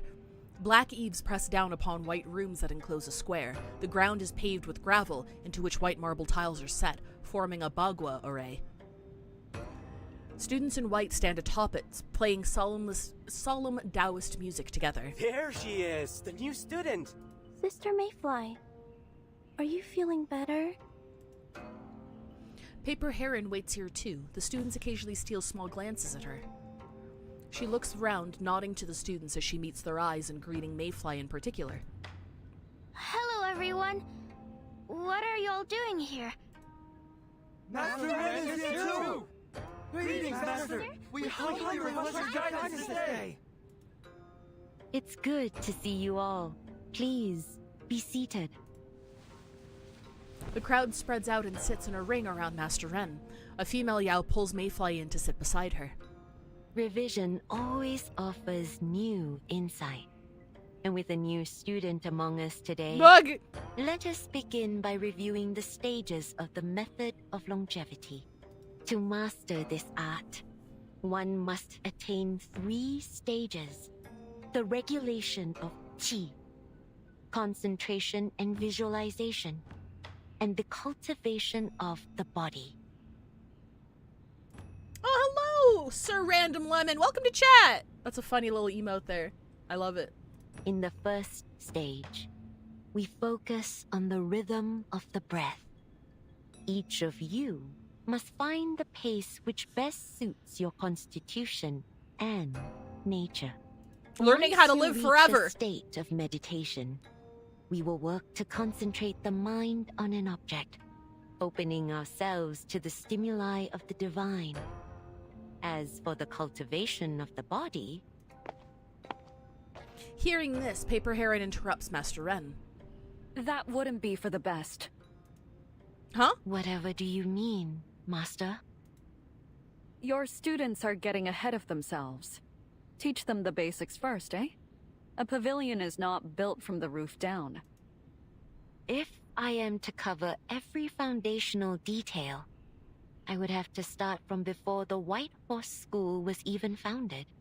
Unfortunately, I never walked its halls. All that I know, I learned from you.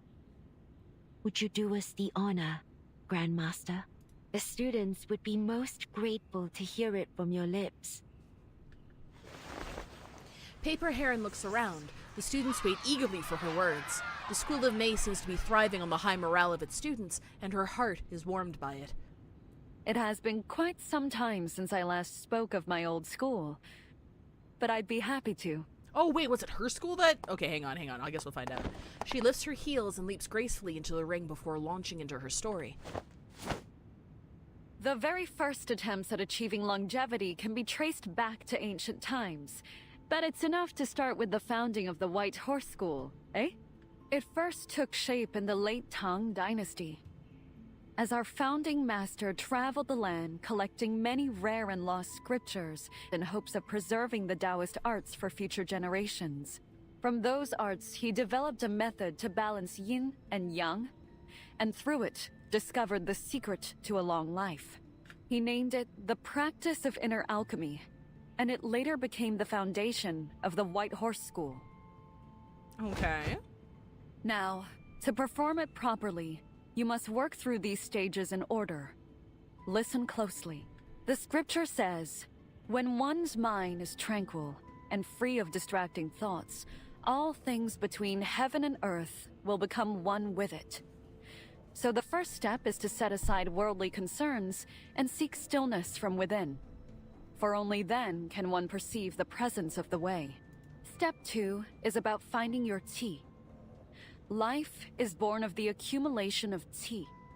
When tea gathers, we live. When it disperses, we perish. Without tea, we can neither strengthen our bodies nor nourish our spirits, and so we cannot prolong our lives. We must spend years learning its workings until it becomes as familiar to us as our own hands. The third step is to use your understanding of tea to work its flow, guiding it until it moves in harmony with the way. This step is the most crucial. When your body attunes itself to your tea and allows you to retain it.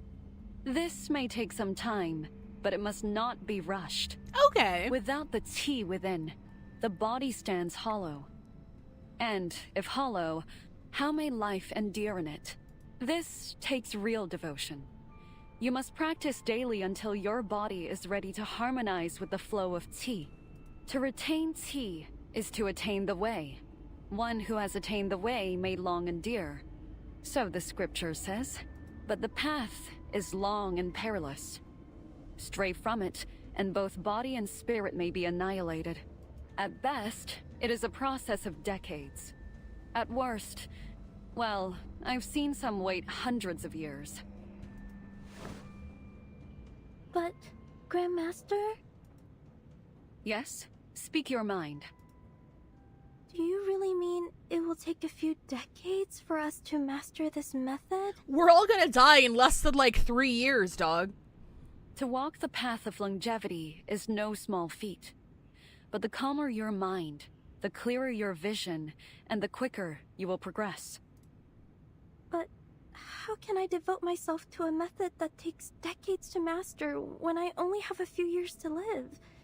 And if what you say is true, wouldn't only the long-lived be able to achieve longevity? Ah.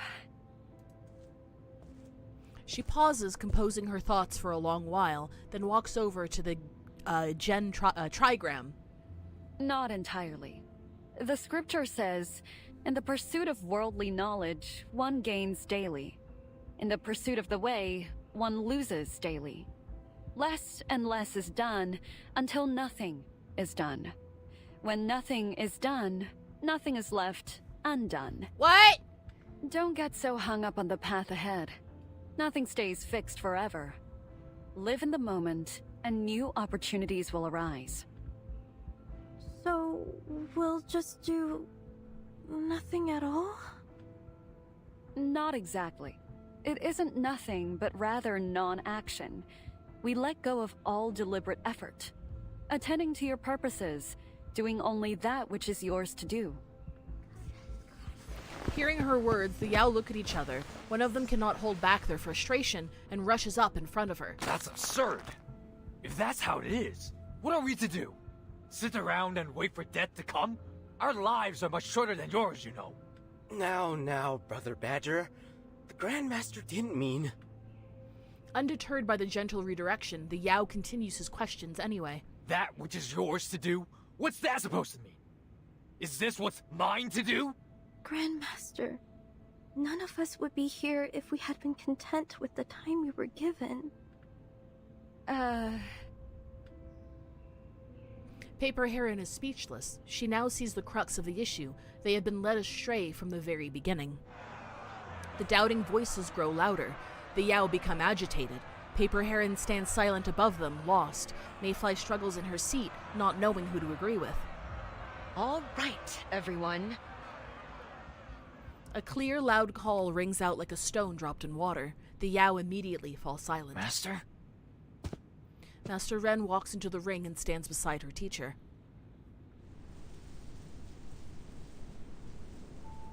Each of us approaches the way differently, for we are all guided by our own nature. The Grand Master speaks only from her own experience. If her words help you, hold them. If they muddle you, do not be troubled. You may understand them in the time to come. Yes, Master. It's been a long day, and the Grand Master has traveled far. Please, leave her to rest. Paper Heron looks at her former student, and then at the calmed Yao. With a stiff nod, she resigns herself to a stone stool outside the ring.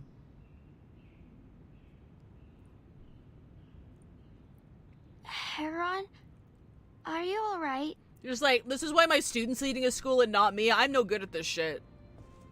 She walks over and sits by Paper Heron, whose serene facade now seems ever so subtly broken. I'm fine. Should have chosen my words with more care, though. Well... For a moment, the cicada chirps and bird calls sound unusually sharp.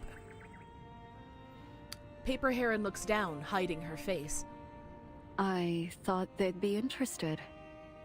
Back in my time. The words are a faint whisper, so light she barely hears them. What do you mean? Nothing. Just forget what I've said and follow your master's teachings. Perhaps she's found a better way. Aww. The third step the Grand Master spoke of is what we call the cultivation of the body. Through practice, your body will work with your chi until they are one. Mastering this may take decades, even hundreds of years. But here in the School of May, we needn't dwell on that step. Instead, we focus on the regulation of chi and concentration and visualization. She looks over to Master Ren as she continues her lesson and resolves herself to what must be done. We needn't dwell on that step?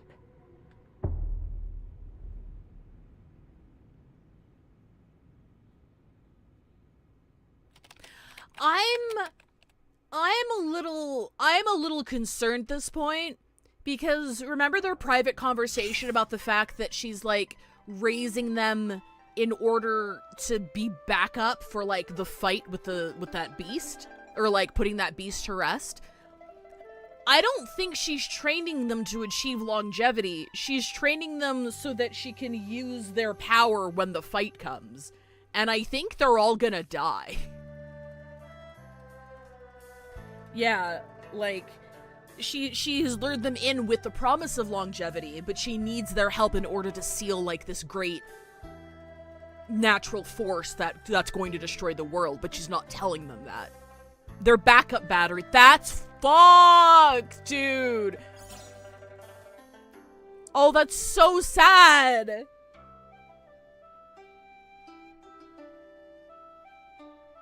That's so sad!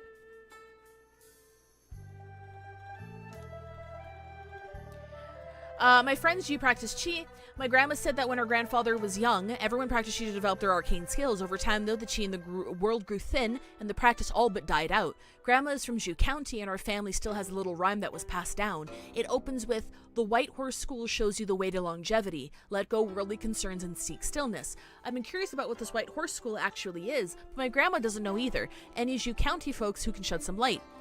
Dove of Peace. I went to the library and did some digging. It looks like the sect dates back to the late Tang Dynasty. Some Song Dynasty records mention that its members practiced inner alchemy and had a unique way to subdue evil beasts. The process was apparently exhausting, and the sect needed considerable time to recover after each one.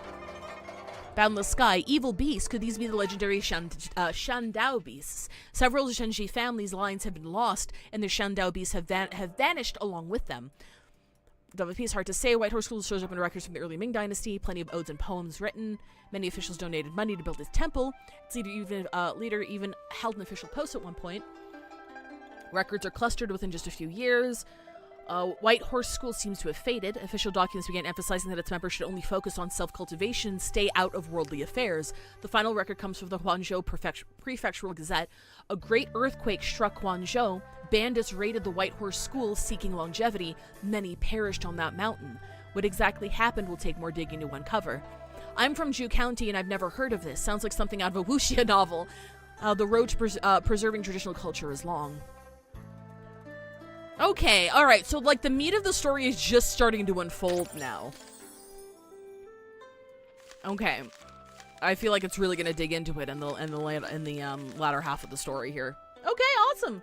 Well, we're gonna stop here because I take all weekend to play these, and this is just over the halfway point, so we should be able to finish it tomorrow with no problem.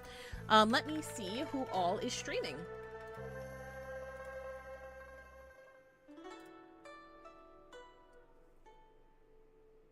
We have... Oh, Radia's streaming. I'll drop you off at Radia's today. Looks like they're just doing a hangout. But yeah, thank you guys for reading the story with me. I'm sorry it's taken so long. I'm trying to get, like... The normal schedule I had for my gacha game stories has kind of been thrown out of whack because whenever any of the games that I play shorten their patches by any amount of time, it fucks up the entire schedule. So I'm trying to find a more steady, okay, like on the first week we do HSR, on the second week we do blah blah blah, on the third week we do blah blah blah, etc., because these are all on 6-week patch cycles, so it should be easier to schedule. So I'm sorry this one took so long, but we'll be finishing this one tomorrow. Thank you guys for hanging out, and we're gonna raid into Radia here. Hang on, what was that? What should our raid message be? I don't know, let's see.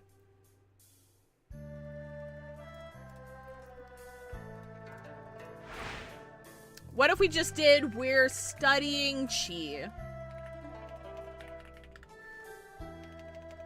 Perfect. Alright, well, I'll see you tomorrow for the rest of the story. If I don't see you tomorrow, I'll see you at Bingo. And if I don't see you at Bingo, I'll see you sometime next week. Thank you guys so much for hanging out, and I'll see you when I see you. Have a good weekend, everybody. Bye-bye!